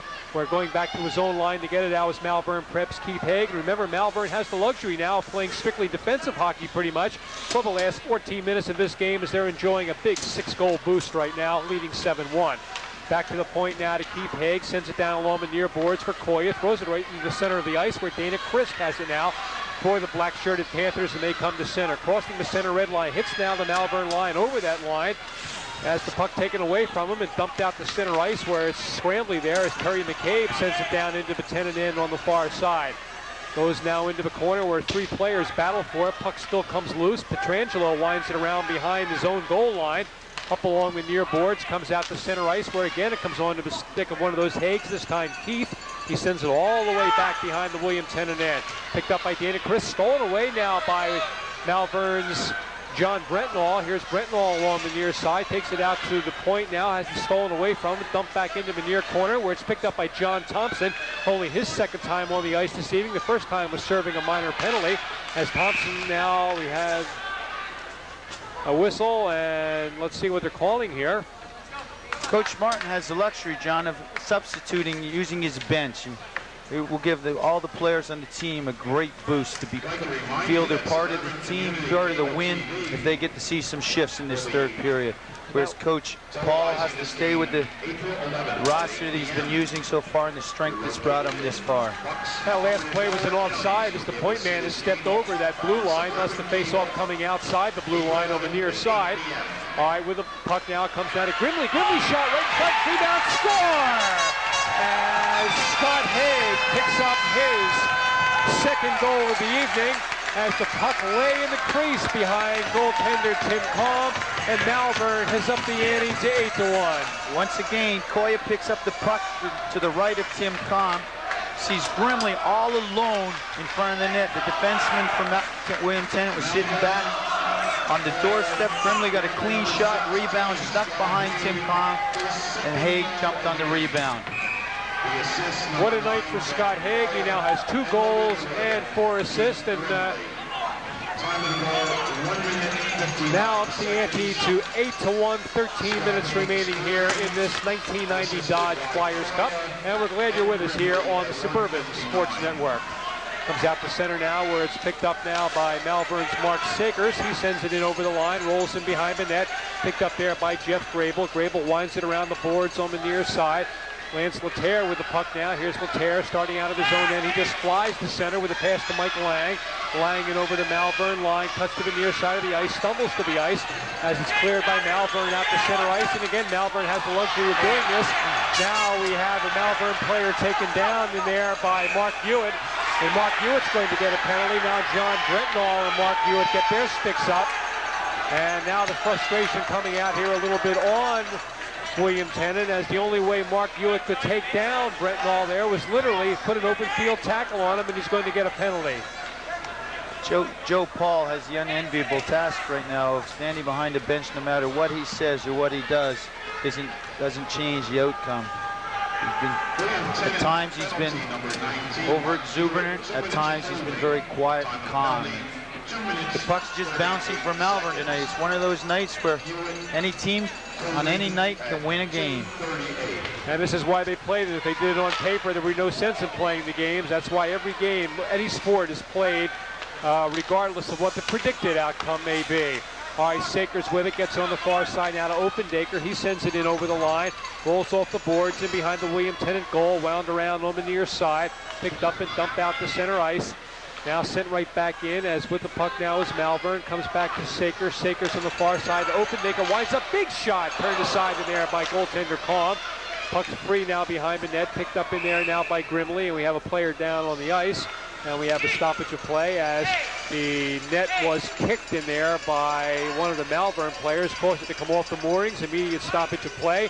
11 minutes, 49 seconds left here in the third period. Malvern leads 8-1. A minute, 28 seconds left on that Mark Hewitt penalty, which was for holding at 2:38. Right now, Malvern is using the defenseman real well again on this power play. This is their 6th power play of the game. They've scored 2 previous power play goals and getting some big shots from the defenseman. All right, draw comes to Tim Calm's right. One now by Malvern, back to Sakers on the far side to Opendaker. Opendaker the shot free in the slot now. Tennant tries to clear, does, as Jack Riley has it along the boards, but he's bumped off the play. Haig digs it out again, comes now onto the stick of William Tennent as they try to clear it out, and they do. They send it ahead to Jack Riley, but Riley now is bumped off the play in there by Keith Grimley, and Malvern once again has control of the puck with 11:23 left here in the third period. Now it comes to Dana Chris, big shot, which is stopped by the pad of goaltender Chris Dempsey as he did the splits, and this is a situation here when it's going right, it goes right for you. Everything's going right. I don't think Chris Dempsey made that save clean, but he got enough of it to tie it up and keep it out of his net. Once again, William Tennent, the defending Flyers Cup champion. Malvern Prep winning the Cup back in 1987. This is the 11th Flyers Cup.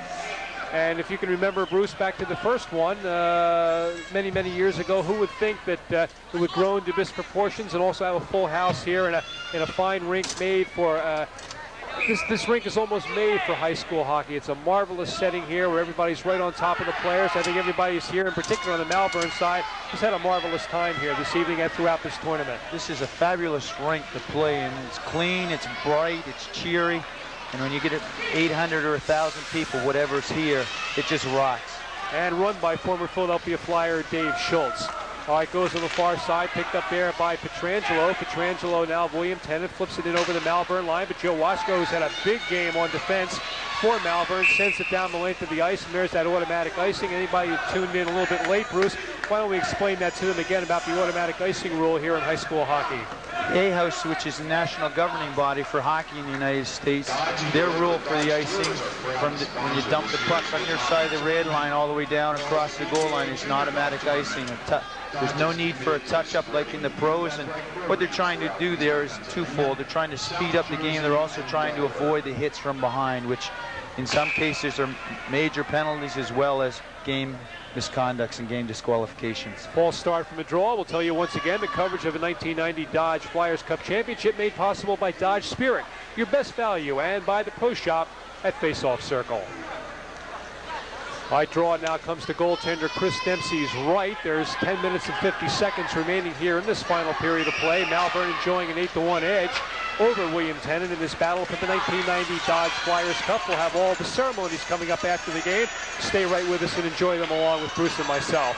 All right, comes down to Jeff Grable. Jeff Grable clears it down the length of the ice. Stopped in there by goaltender Chris Dempsey. Leaves it off now for Mark Sakers. He goes behind his own goal, turns it around, starts up the near side.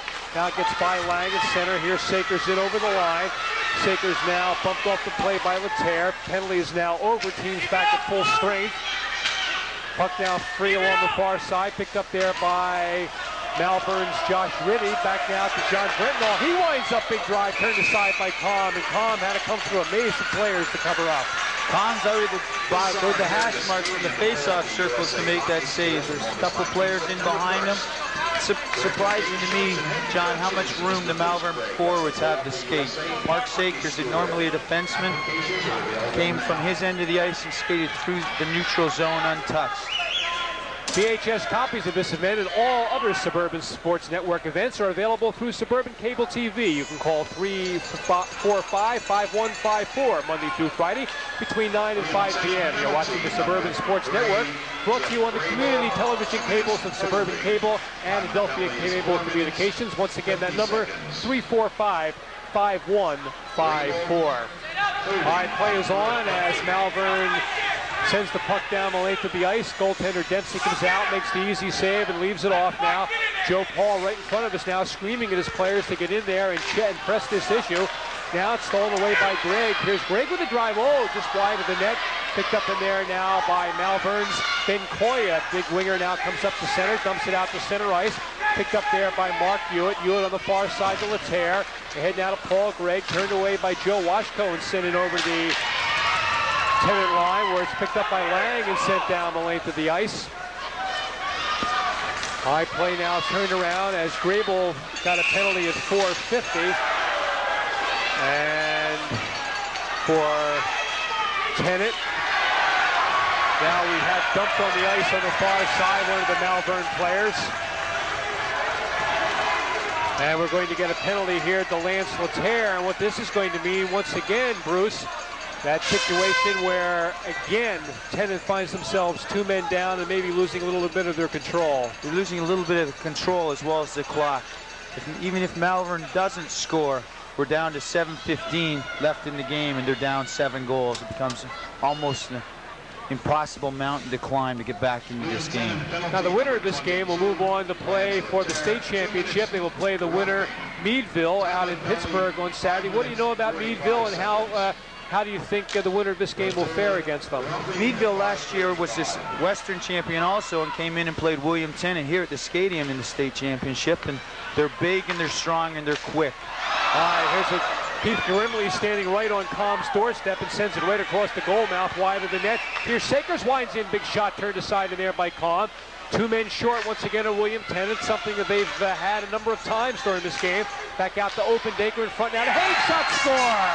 That's Keith Haig with his 2nd goal of the game. Make that his 3rd goal of the game, the hat trick from Keith Haig.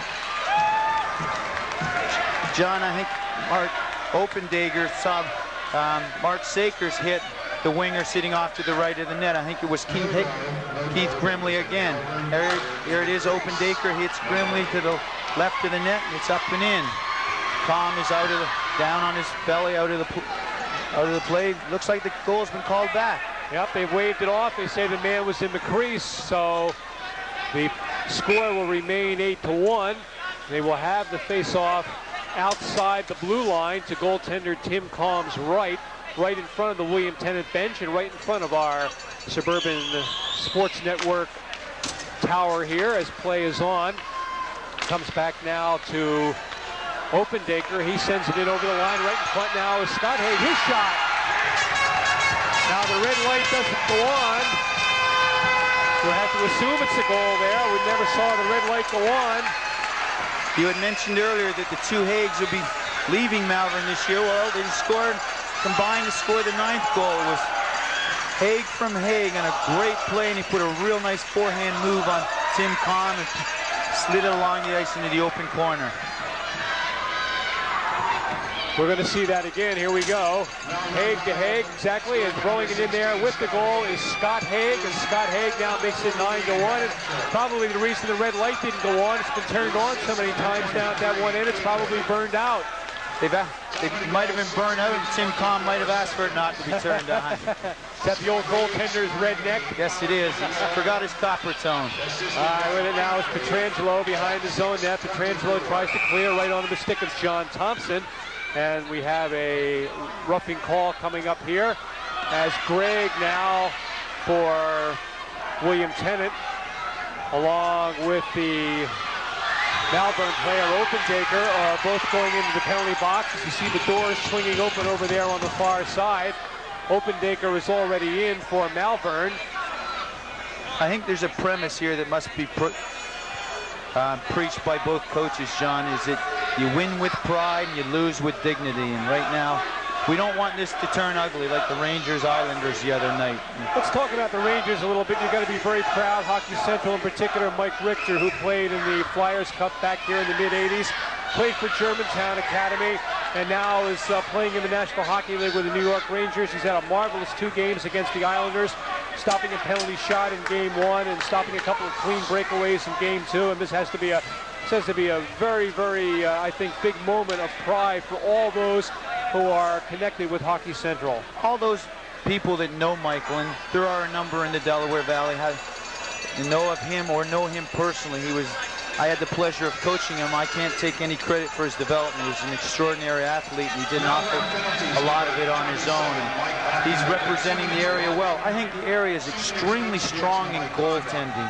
There's an awful lot of goaltenders in the high schools and the Bantam age groups that are developing real well in this area. And you know, they talk about not having players that are recruitable in this area. Well, I think the goaltender for Tennent, Scott Shaw, went out to Kent State last year. We've got a couple goaltenders right now looking at New England College, New Hampshire College. I think goaltending in this area is extremely strong. The goaltender at Villanova, Jimmy Clark, is from this area, played at Bonner. So there are some extremely good goaltenders in this area. And now, as we talked about earlier, the game is getting stronger for the rest of the players also. We're at a jam-packed stadium in Havertown, Pennsylvania. I'm John McAdams along with Bruce Craig. Malvern leading this Flyers Cup by a score of 9-1. The Dodge Flyers Cup, the 1990 championship, emblematic of the high school hockey league supremacy here in the Delaware Valley. 8 minutes, 12 seconds remaining in the third period. Big drive from the point now by Dana Christ of William Tennent. Goes wide. Picked up now by Malvern as they try to clear out the center. And carrying the puck now is Mark Saker. Saker's in over the line. Dumps it into the corner on the near side. Goes in behind the goal there. Now it's overskated by Chris, picked up in there by John Brentnall. Here's Brentnall in the corner, struggling with the puck, and finally loses it to Mike Lang. Lang now riles it out the center, goes all the way back into the Malvern end. We're stopped there by goaltender Chris Dempsey. Now comes along the near boards, and coming out to center ice with it once again is Malvern. Coming to center ice with the puck now, and is Joe Carr, who's on the ice for the first time this evening. And the puck tied up in behind the goal there, behind the William Tennent goaltender Tim Tom. The referee's trying to let it kick it free, and they do. Comes on to the stick now of Mike Lang, and the captain of William Tennent Panthers, who have won 11 games in a row, comes to center, in over the line, down into the corner on the near side. Here's Lang, throws it right out in front, back in, he scores! As Jack Riley finally breaks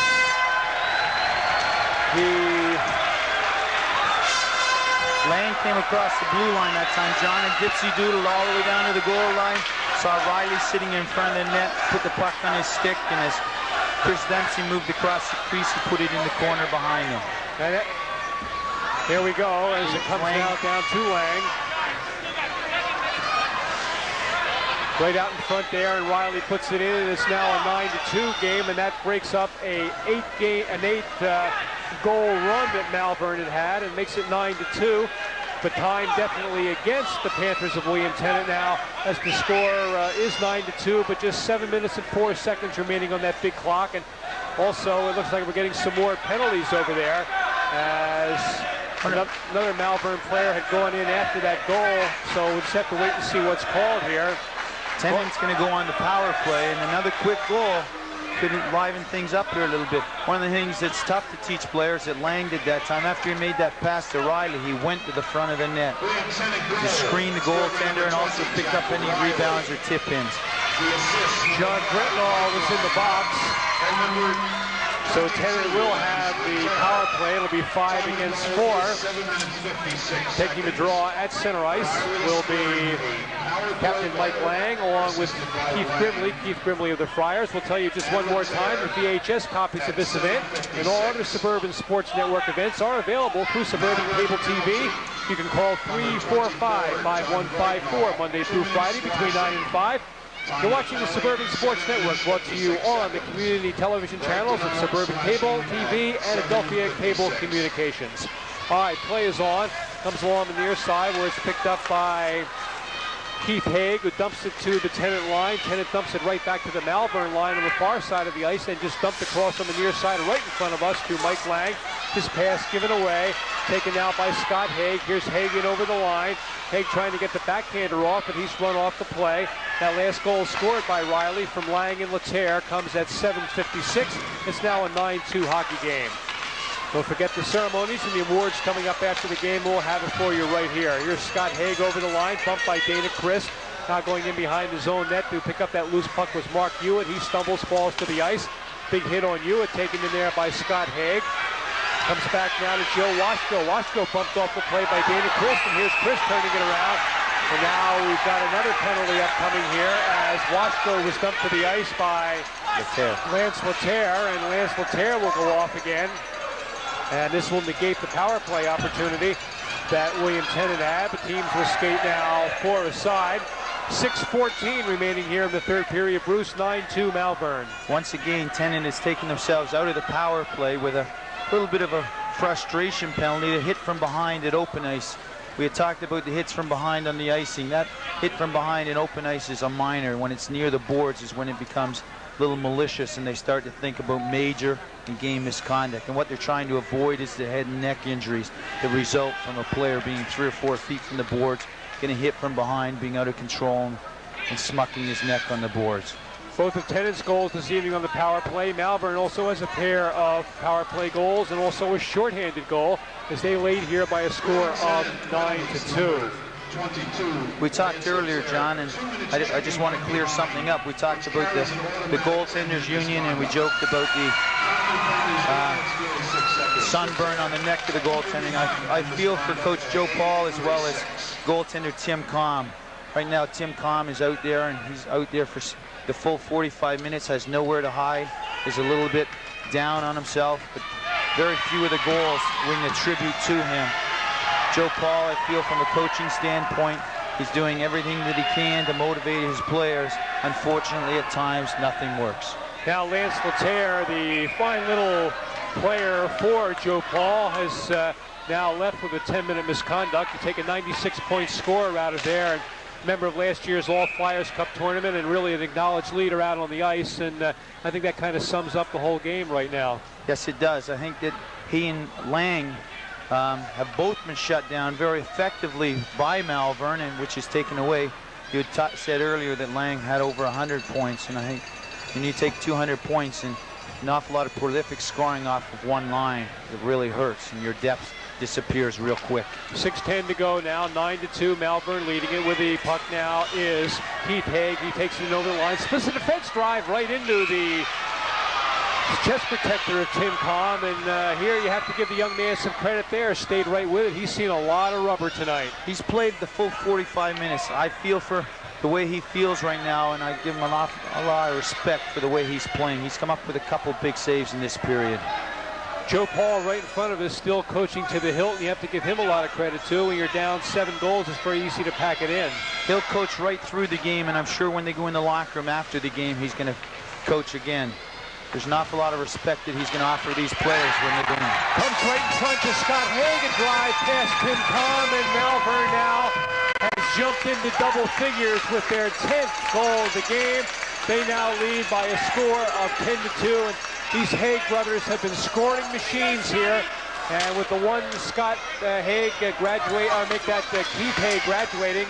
Off the face-off here, goes into the corner. Keith Grimley goes and picks it up and spots Haig out in front. 2 players around him, nobody picking him up. Again, Tim Combe is left all on his own, and he's moving across the crease to block that shot, and a good shot. I'm not sure that he didn't go off the post. He carry him into the corner. For Scott Haig, his 4th goal of the game, and again, Scott, just the sophomore, they will lose him at Malvern. His family is moving to Buffalo, and of course Keith Haig, the brother, graduating. So you really have to kind of feel for Bob Martin. He's going to lose a tremendous hockey player here. And again, if we can point out the These young men are not only combining hockey skills, but also with academic traits, as both these Hags we pointed before, carrying 4.0 grade point averages. And again, to combine the two and do it very well in the classroom and on the ice, you have to give them a lot of credit. Absolutely, and it certainly makes a college recruiter for a hockey program he'll drool, because the player has a 4.0. His SATs are going to be pretty good, and he's a good hockey player. All sorts of opportunities can open up for both of them. Jim Jacobs on the ice for the first time for Malvern with a puck on the far side. He gives it away now to Mark Hewitt. Hewitt ahead to Greg. Here's Gregan over the line. Sends it in on the goal. Turned aside in there by Chris Dempsey. Goes in behind the goal. Picked up in there by Paul Gregg. Paul Gregg now, his line mates, Lance Laterre and Mike Lang, during the course of the season, their line combining on 293 points in 25 games.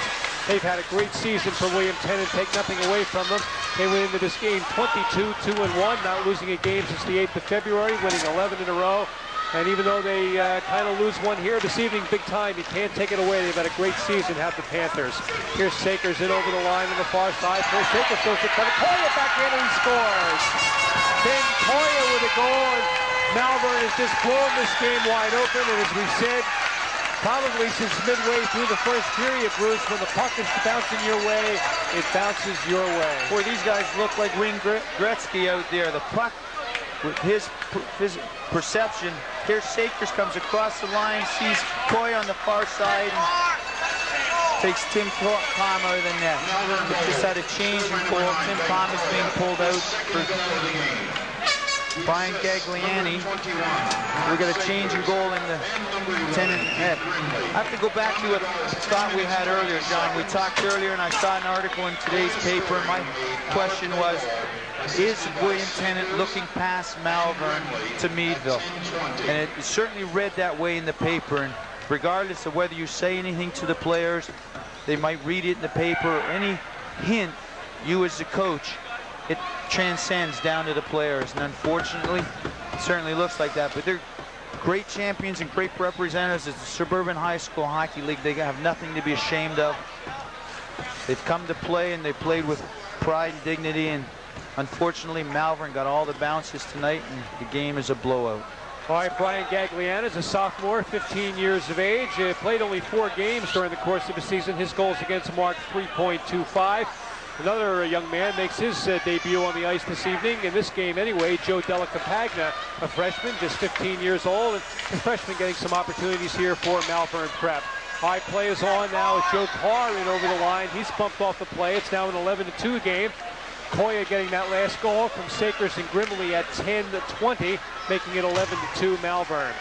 All right, on the far side now, the puck is dumped out to center ice. Joe Washto gets it ahead now to Keith Haig. Haig sends it in over the William Tennent line, and Mark Hewitt goes back to get it once again. Here's Hewitt now starting out of his own end, loses the puck now there. It's picked up by Joe Carr. Joe Carr with a shot over the head of the goaltender and along the near side to Mike Donovan, who's out on the ice for the first time. Backhander in on the goal. Gagliano makes the save. Rebound off the stick of Della Campagna, and Brian Gagliano, who's in the game for the first time, the young man's forced to come up with 2 bang-bang saves. Came up with a great save, good concentration, and scramble around the front of the net. John, nobody wants to be in a game like this where you're on the losing end of a score. Joe Paul doesn't want to be in it. He's trying to find a hole to crawl into. He doesn't want his players subject to a game like this. After a successful season of 22-2-1, winners of the Suburban High School League, winners of the round robin of the Suburban and the Lower Bucks County High School League, this is a shame that this game has gotten like this.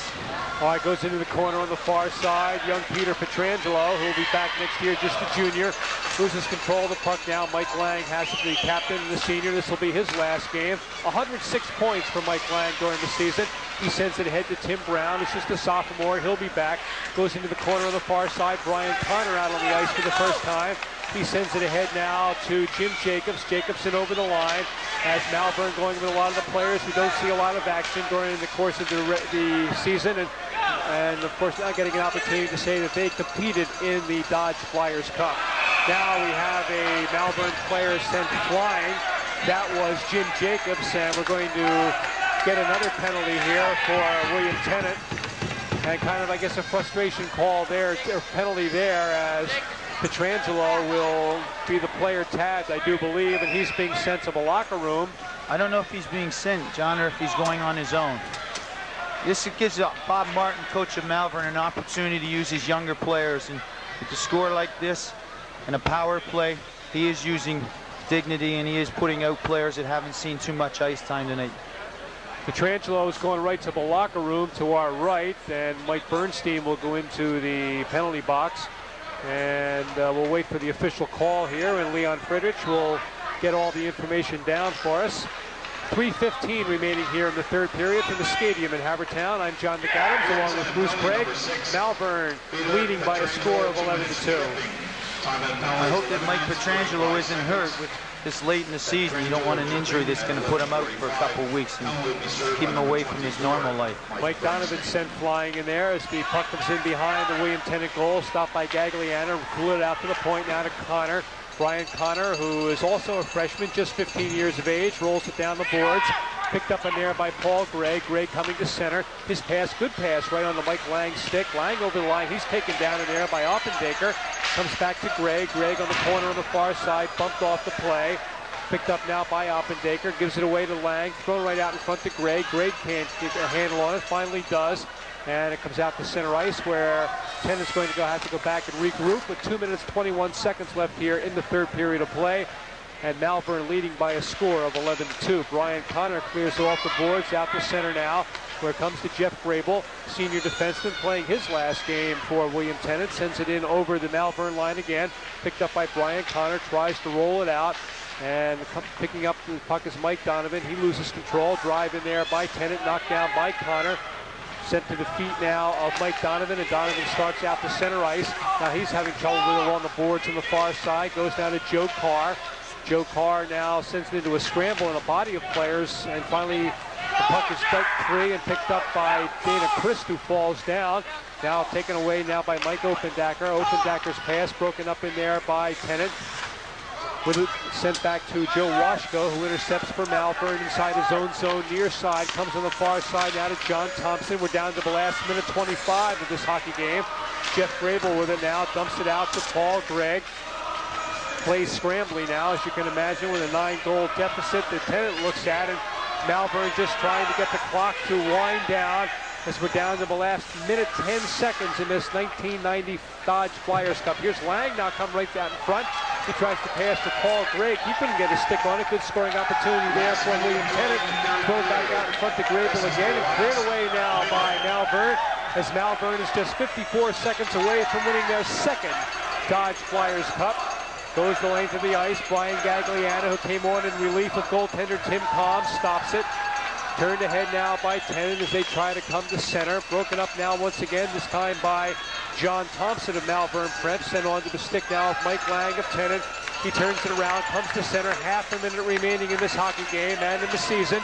Taken up by Dana Christ. In the season for Tennent, Malvern Prep has a game coming up on Saturday in Pittsburgh with Meadville. Shot wide of the goal, 20 seconds remaining, and Malvern Prep is going to win the 1990 Dodge Flyers Cup. Picked up deep in the Tennent end by Jeff Grable. Comes out to center now by Oppendaker. Oppendaker sends it back in over the line once again with 5 seconds left. Now we have it knocked down by the high stick of Thompson. Comes out to center ice. The buzzer sounds. That last 5 minutes, John, gave Bob Martin an awful lot of time to give his players that haven't seen the ice some very valuable experience, which will be the future of Malvern hockey. And you can see on your screen there that the Friars of Malvern, a very excited group as they're all in a pile down in the corner on the far side, congratulating their players. While in front of us, a very dejected William Tennent team goes out to console not only relief goaltender Brian Gagliano, but also Tim Comm and Joe Paul, not looking like a happy man, which you wouldn't expect, but again, a great season for William Tennent. They finished the season 22-3-1, and that's not too bad way to end the season. Of course, your last game, you always like to end with a W, but unfortunately, it's not going to happen for William Tennent. Now along the glass on the far side, the Malvern Prep supporters out here giving some high five to their players who leap along the glass there. Some of the glory of this is going to have to wait till next week. John, Malvern Prep right now is on Easter spring vacation until next Monday, so they got a trip to Pittsburgh this week to play in the Pittsburgh Civic Center against Meadville in the state championship, and they'll have to wait till next Monday to enjoy this. A couple of the players up on the glass now getting congratulations from their fellow students, and in just a moment we're going to get an opportunity, Bruce, to have a look at the award ceremonies, the announcement of the Bauer All-Tournament Team, the Best Defenseman Award, and they're setting up the table out there at center ice, and we'll cover that.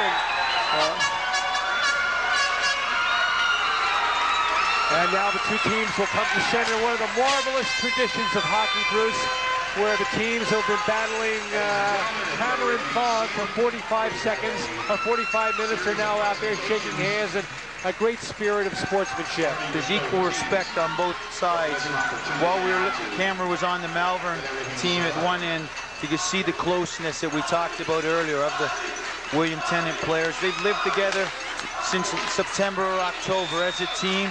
This past week has been pretty close, as they've got even closer, being together every night, and there's a camaraderie developed in sports that gets these players together at school, away from school, at the rink, and away from the rink. And some great friendships that developed that'll last for years and years, and not only amongst the players, but amongst their parents and their families. And it's on both ends of the ice, and we see the good side, Malvern winning. On the other end, you have to give due credit to William Tennent, who had a great season. As you said, you don't want to end on a losing note, but one team has to win and one team has to lose, and William Tennent played right down to the end, the last 3 minutes. They had 4 or 5 good opportunities, good shots on net. I thought they scored one with about 1 minute and 22 seconds left, and the puck came out from behind the net. It wouldn't have done any good to the scoreboard, but it certainly would have made things a little easier. Let's go across the ice now, where you can see in your picture Dave Schultz there, who manages the rink here, and Larry Yasner has the microphone, and he's giving the various awards out now to the players now. First of all, the runner-up players. Each of their names are announced, and they each get a trophy, so it's a fine memento that these young men will get to take home with them. And you know, you'd like to be on the winner's side, but unfortunately in a game only one that can happen with one team, and Malvern Prep proved, at least in this 45-minute segment of hockey, they were the better team. Yes, they were. And we talked earlier, on any given night, play tomorrow night, and you might see a different outcome. Just depends on who comes mentally prepared. They're both physically prepared. They both played good seasons. And the thing that I'd like to mention here, John, is you can't see Malvern in this, but they're applauding Tennent as they go up for it. Their fans are in the stands being very courteous. The William Tennent fans are giving the respect to the players that they so deservedly will gain from this experience. And next year, some of the players have an opportunity to come back with a great year. Joe Paul told me earlier tonight that he's graduating 13 seniors this year, so he's going to have a rebuilding year, but his JV and his developmental program are strong. He's got an awful lot of players playing at that level, so he'll be back. Gentleman in the center who is congratulating the players is the Hammer, Dave Schultz, who had a marvelous National Hockey League career, helped the Philadelphia Flyers to a couple of Stanley Cups, and runs this rink and runs it very, very well out here in Havertown, Pennsylvania. The Schultz family, of course, very prominent in Philadelphia, not only Dave, but his brother Ray, who's also very big in cable TV. And now we're going to have each one of the Malvern Prep players introduced, and they will come out and receive a trophy as well. They, of course, the champions of the Dodge Flyers Cup, their second championship that they have won. They won it previously back in 1987. William Tennent was the defending champion. And the individual awards now will be presented to the Malvern Prep players. And while it's going on, we'll tell you that Scott Haig had 8 points in this game, 4 goals, 4 assists. Keith Grimley coming up with 6 points in the game with a goal and 5 assists. Keith Haig, 2 goals and 2 assists for 4 points. Ben Koya, 2 goals and 2 assists for 4 points. So the Haig brothers, a big night, 6 goals, a total of 12 points. So They really put it together here this evening. Joe Della Compagni with a kind of a strange haircut out there as he gets his. Looks like he got an initiation haircut. Looks like that happened to him is right. He's just a freshman, but I'll tell you, he'll take the haircut for a trophy, right? Absolutely, and a chance to go to Pittsburgh. The fella that's presenting the trophies to the champion Malvern Prep is Andy Andriola, who is the chairman of the board of Hockey Central. The fellow with him, you can't see him in your pictures, Joe Vendetti, one of the many volunteers at Hockey Central, has it there, who volunteers and gives up their time, and he's the tournament director as well. We'll also tell you out on the ice is Roger Gottlieb, who is the director of public relations for the Philadelphia Flyers, and the gentleman we talked to between periods 2 and 3, F. Kenneth Brenninger, who is the president of the Philadelphia Metro Dodge Dealers Association. And Dodge, of course, getting involved with this 1990 Flyers Cup, and they had that corporate money behind it, Bruce. And you can speak from it. This really helps the development of youth hockey here at Delaware Valley High School in particular. Hockey Central wouldn't exist if it wasn't for the Flyers organization and for corporate sponsorship. And corporate sponsorship is used an awful lot in their developmental programs in the city rinks, where they're running programs for youngsters 5 to 9 years old who have never played before. And the benefit to those players, those youngsters, is that they can come and play at very limited cost. All they need to do is buy their skates, and all the rest of the equipment is supplied. And that's a result of the corporate sponsorship that is raised. But I can tell you one more time that VHS copies of this event and all other Suburban Sports Network events are available through Suburban Cable TV. Now you can dial 345-5154 Monday through Friday between 9 and 5 o'clock. You're watching the Suburban Sports Network, brought to you on the community television channels of Suburban Cable TV and Adelphia Cable Communications. And coverage of this 1990 Dodge Flyers Cup Championship being made possible by Dodge Spirit, your best value, and by the Pro Shop at Face-Off Circle. Right now, John, Roger Gottlieb is presenting the all-tournament teams and the individual awards that are being handed out by the Dodge Flyers Cup. All right, Judah Siemens from CB East will be one of the players. And of course, he's not participating here this evening. Keith Haig now, who had a great game this evening with 2 goals, 2 assists, gets his trophy from Roger Gottlieb as a member of the all-tournament team. There's also a couple of players from Bonner, Jamie Brown, and their fine goaltender, Mike Matera. Mike Matera had a great tournament here. Another good goaltender that we talked about earlier that has a pretty bright future. Now here's Lance Laterre from Tennent and Keith Grimley. They're also members of the all-tournament team. Lance Laterre going over to get his trophy. And now Keith Grimley over. He had a big game this evening. 6 points, a goal, and 5 assists. Coming up next will be the CCM Best Defenseman Award, and any ideas on who that might be? Want to take a guess? I think it's pretty obvious. And the first round robin between the Inter-County Scholastic High School League and the Eastern High School League was played here at the stadium. I had an opportunity to see Malvern a couple of times. That's going to Scott Haig. Keith Haig. Keith Haig, I'm sorry. He's getting all kinds of awards. He's going to need his brother to help him carry some of these home. He's been awarded now the all-tournament team and also picks up the CCM Best Defenseman Award. And the leading scorer award will be coming up next. And as we just read over that little list of Scott Haig with 8 points, Keith Grimley with 6, Keith Haig with 4, and Ben Koya, I don't think it's going to be too difficult to see who's going to get the leading scorer award here either. No, the Haigs, I think you're going to see a little bit of the sibling rivalry will disappear for one night. I think they'll help each other carry home the hardware. And out there to present the awards to Keith Grimley and Scott Haig, Mr. F. Kenneth Brenninger, the president of the Philadelphia Metro Dodge Dealers Association.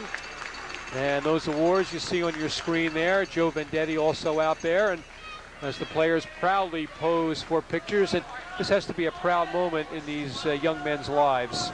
Oh, absolutely it is. And you know, Keith Grimley will be back for another year. I think he's only a sophomore. As we said earlier, Scott Haig is on his way to Buffalo, and he's going to a hockey hotbed. There's an awful lot of excellent youth hockey up there. There's a school out just on the suburbs of Buffalo, the Nichols School, a good prep school. I don't know if that's where he's going, but there's some fine hockey coming out of that area.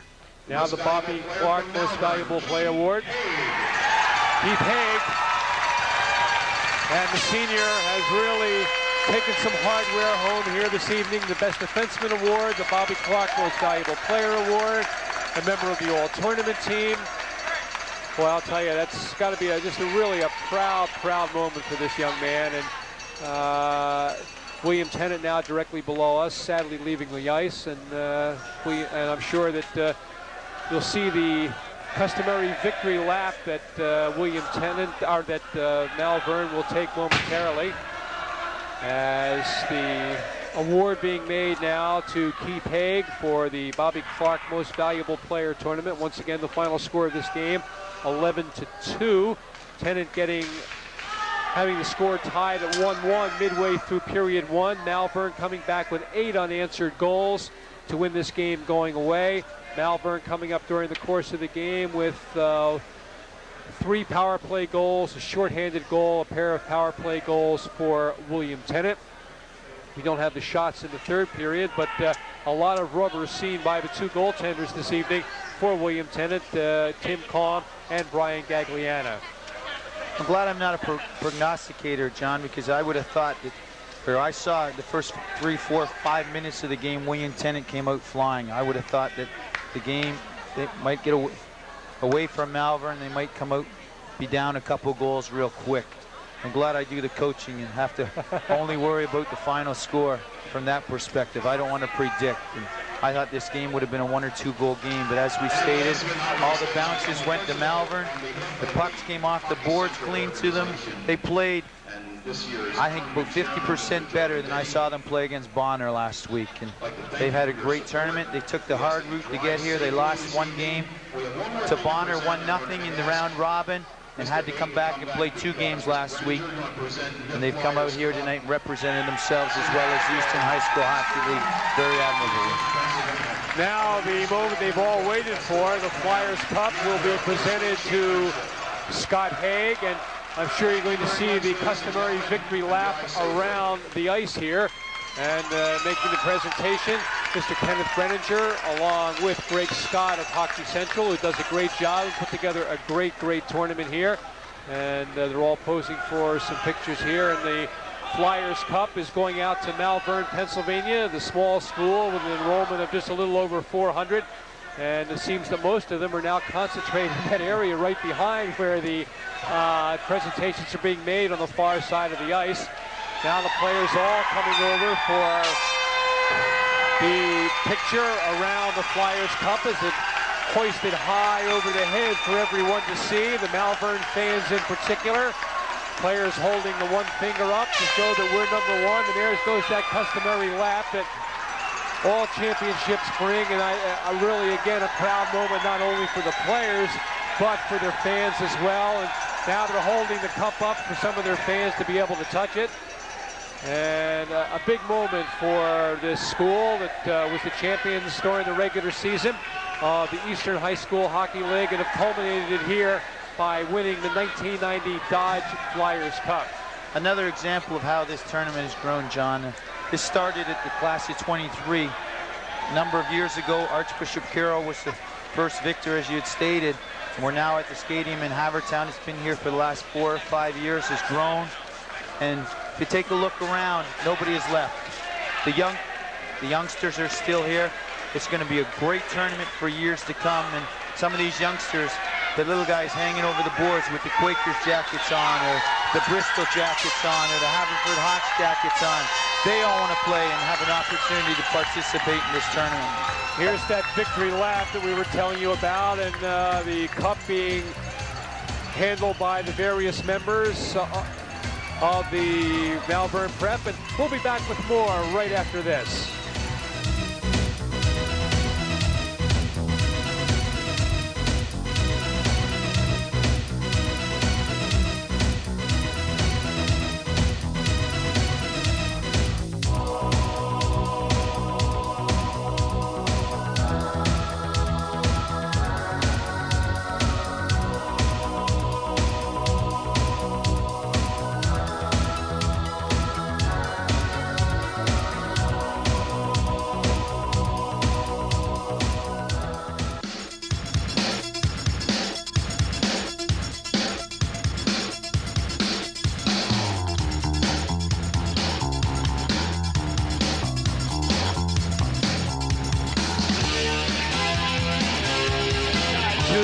Stadium in Havertown, Pennsylvania. I'm John McAdams along with Bruce Craig, and courtesy of Suburban Sports Network, we brought you this evening's Flyers Cup battle in which Malvern has won the 1990 Dodge Flyers Cup by defeating William Tennent by a score of 11-2. We're going to send it down to ice side where we have Bruce Craig standing by with Joe Paul. Bruce? I'm here with Joe Paul, the coach of William Tennent. Congratulations on a great season. Unfortunately, the result tonight wasn't what you wanted to be. It's hard to have it end that way, Bruce. Absolutely, it's hard to have it end that way. I have a lot of respect for you and your players, and you're in a situation where anything you do doesn't change the outcome. Well, that's, you know, I mean, the kids deserve a lot of credit. They came to play this year. They were one game away from doing it all, and you know, I got to give credit to Malvern. I mean, these kids sucked it up. They wanted it more than we did, and they took it to us. They knew everything we were going to do. You can see on any given night, any given team can win, and I think if we played tomorrow night, there could be a different outcome. 11 bounces went the wrong way, Bruce. And that's all it was the puck was bouncing. Congratulations on a great year. I know you're busy, and the players are waiting for you. Okay, good luck, Joe. Now we're going to talk to Bob Martin, the coach of the winning coach of Malvern, and Keith Hagan. Here's the team coaching his team, and you did it the hard way, pal. You went through the round robin. You won one and you lost one. You had to play two last week. Do you think you did it the hard way or the way that you wanted to do it? Well, the last 2 years we went the easy way, and we ended up losing both times. And I thought the only way we could do it differently this year was to lose in the early round. But that's scary. To go the hard way is scary. But these guys hung in there, and they knew after we lost to Bonner that they could come back. After the first couple minutes, they came out flying. They had a couple good shots. Chris Dempsey played well, held you in the game. The pucks were moving well. They were on the stick. What was your thought at that point? First, I think, you know, it's the first time we've been here, and they're not exposed to this sort of pressure. And I believe, you know, nerves played a part. This is the most nervous game I've ever attended here. And there was no doubt in the locker room when I went in there. I was looking at their hands a little bit, and they were really nervous about this game, but intense at the same time. So I think once we got over those first few minutes and realized that we could play with this team, the confidence started to grow. For the first 6 minutes, there was an awful lot of body contact. That sort of subsided for the next 15 or 20 minutes, and it came back late in the game, more out of frustration than anything else. Did that bother you? Not really, no. I think we had to slow them down. They've got a very, very quick first line, and we knew we had to hit them in the neutral zone especially. And if we could keep them out of our zone, little Laterre is a terror. He's unbelievable, and they move the puck very well. So we knew if we could play the body, we'd be okay. It was a great win. Congratulations. It's a great feeling. Enjoy it with your players. Now, I've been doing this all night. Is this Scott or Keith? This is Keith, right? This is Keith, the senior. Short, yeah. Keith took away a little bit of hardware. He's a 4.0 student, something that all college coaches drool over, Keith. What are you going to do next year? I'm going to Hobart, Are you? New York, yeah. You're going to see Coach Billy Greer at Hobart? Yeah. How do you feel right now? I'm real happy.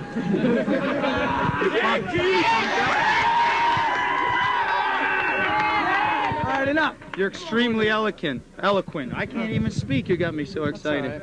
What do you guys plan on doing between now and Saturday? You got a skate planned or a practice? Or? Go band practice, but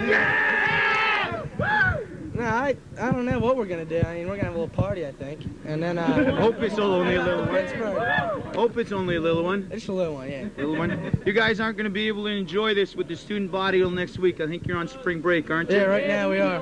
Well, congratulations. Good luck.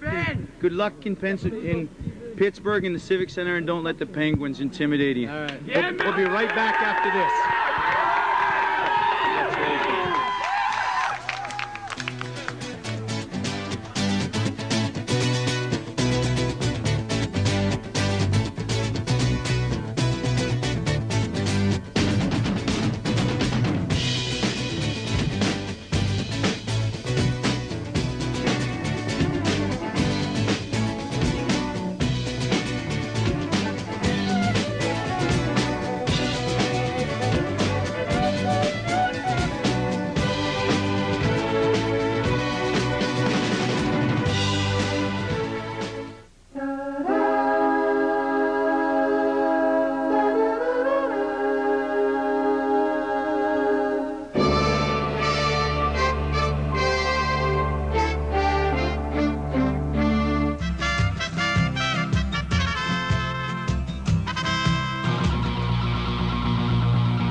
Whatever you decide to have for dinner, find out where the best restaurants are by watching the Video Dining Guide, only on SCAN, the Suburban Classified Advertising Network.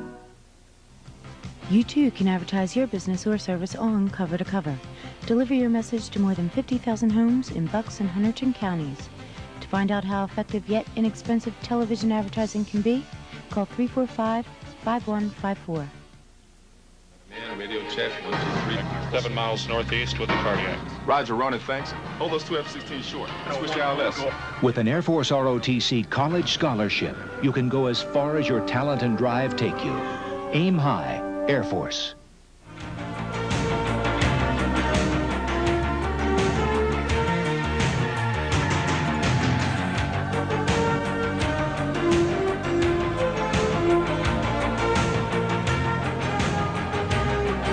And welcome back to the Stadium in Havertown, Pennsylvania. I'm John McAdams, and courtesy of Suburban Sports Network, we have presented this game to you this evening. The Malvern Prep Friars winning the 11th Dodge Flyers Cup by a score of 11-2. And in a game again where it was 1-1 midway through period number 1. Malvern closing out the first period in front by a score of 3-1. Coming back with 4 goals in the second period to skate off 7-1 after 2 periods. And then the third period was just pretty much a matter of formality, with Malvern picking up 4 more, Tennent sandwiching 1 in the middle, and the final score was 11-2. Scott Haig, a big night, picking up the hardware, quite a bit of it, as we talked about, and also you saw him talking about that with Bruce Craig. Scott Haig getting 8 points this evening, 4 goals and 4 assists.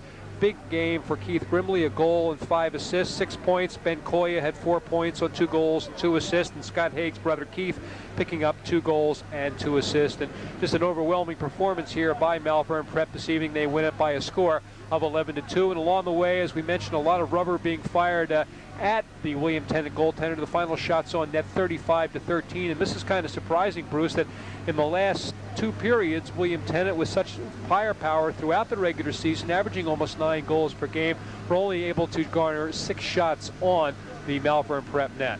I talked to Joe Paul just before we went on the air with him, and he's a little dejected, and we talked a little bit about having to continue to coach, and his players do need him at this point, regardless of the score, whether you lose or by 9 goals as William Tennent did tonight, or whether you lose by 1 goal. Neither is a happy situation. Just a final comment or two regarding Malvern now. Of course, they, by winning now, will move on. They will have 1 more game to play, Bruce, and that'll be this Saturday afternoon out in the Civic Arena in Pittsburgh, Pennsylvania. They'll go out against Meadville. Meadville coming east, as you mentioned earlier, last year, beating William Tennent right here on this very pond in front of us by a score of 4-1. And now when you go out into somebody else's rink, it's always got to be tough. But I think coming off this emotional high that Malvern's got to be on now, scoring 11 goals against a high-powered William Tennent, I think they're going to go out there with a real good attitude. This has to give them a lift going out there. I think, you know, Bob Martin gives them a couple days off. They go for a skate later this week just to get back together as a team. The bus ride out. You're never really a team early in the season until you live together and play together. And this high is going to help carry them through. I agree, and again, whenever you get into 1-game situation, it was proven here this evening that anything can happen. Malvern Prep proved that, and I think, like we said at the beginning of the broadcast, you certainly don't want to judge a game just on what's written on a piece of paper. I think you have to take all the intangibles into effect. Malvern Prep kind of threw that all out the window, went out here this evening and wins by 9 goals in a game that you and I both thought would certainly not be a 9-goal hockey game. No, we didn't, and the benefit of sport, John, a year from now, probably 3 weeks from now, the score will be forgotten. It'll only be who played in the final, and that's good for everybody involved. I agree. And Bruce, it's been a pleasure working with you once again here. And again, I don't think we can say enough about the fine work that Hockey Central has done, all culminating here in this Flyers Cup tournament the past couple of weeks, and of course ending here this evening. It's been a great tournament for the last 2 weeks, and the resurgence of the growth of hockey in the Delaware Valley is fabulous. It's not the Minnesota State high school tournament yet, but it's coming. And it's there. Just as exciting, and so we saw some great hockey, and with the youth that's coming up, it's only going to get better. Bruce, great working with you again. Thank you, John. Nice working with you. Okay, we would like to thank tonight's sponsors, Suburban Sports Network production staff, and our director has been Lee Wolf. On the audio, Tom Bryant. Doing our electronic graphics, Linda O'Mara. Our camera, Bill O'Donnell and Keith Matisse. And doing a fine job on the stats was Leon Fredrich. I'm John McAdams for Bruce Craig. Once again, the final score of the 1990 Dodge Flyers Cup. The Malvern Prep Friars 11, the William Tennent High School Panthers 2. I'm John McAdams for Bruce Craig. Have a great evening.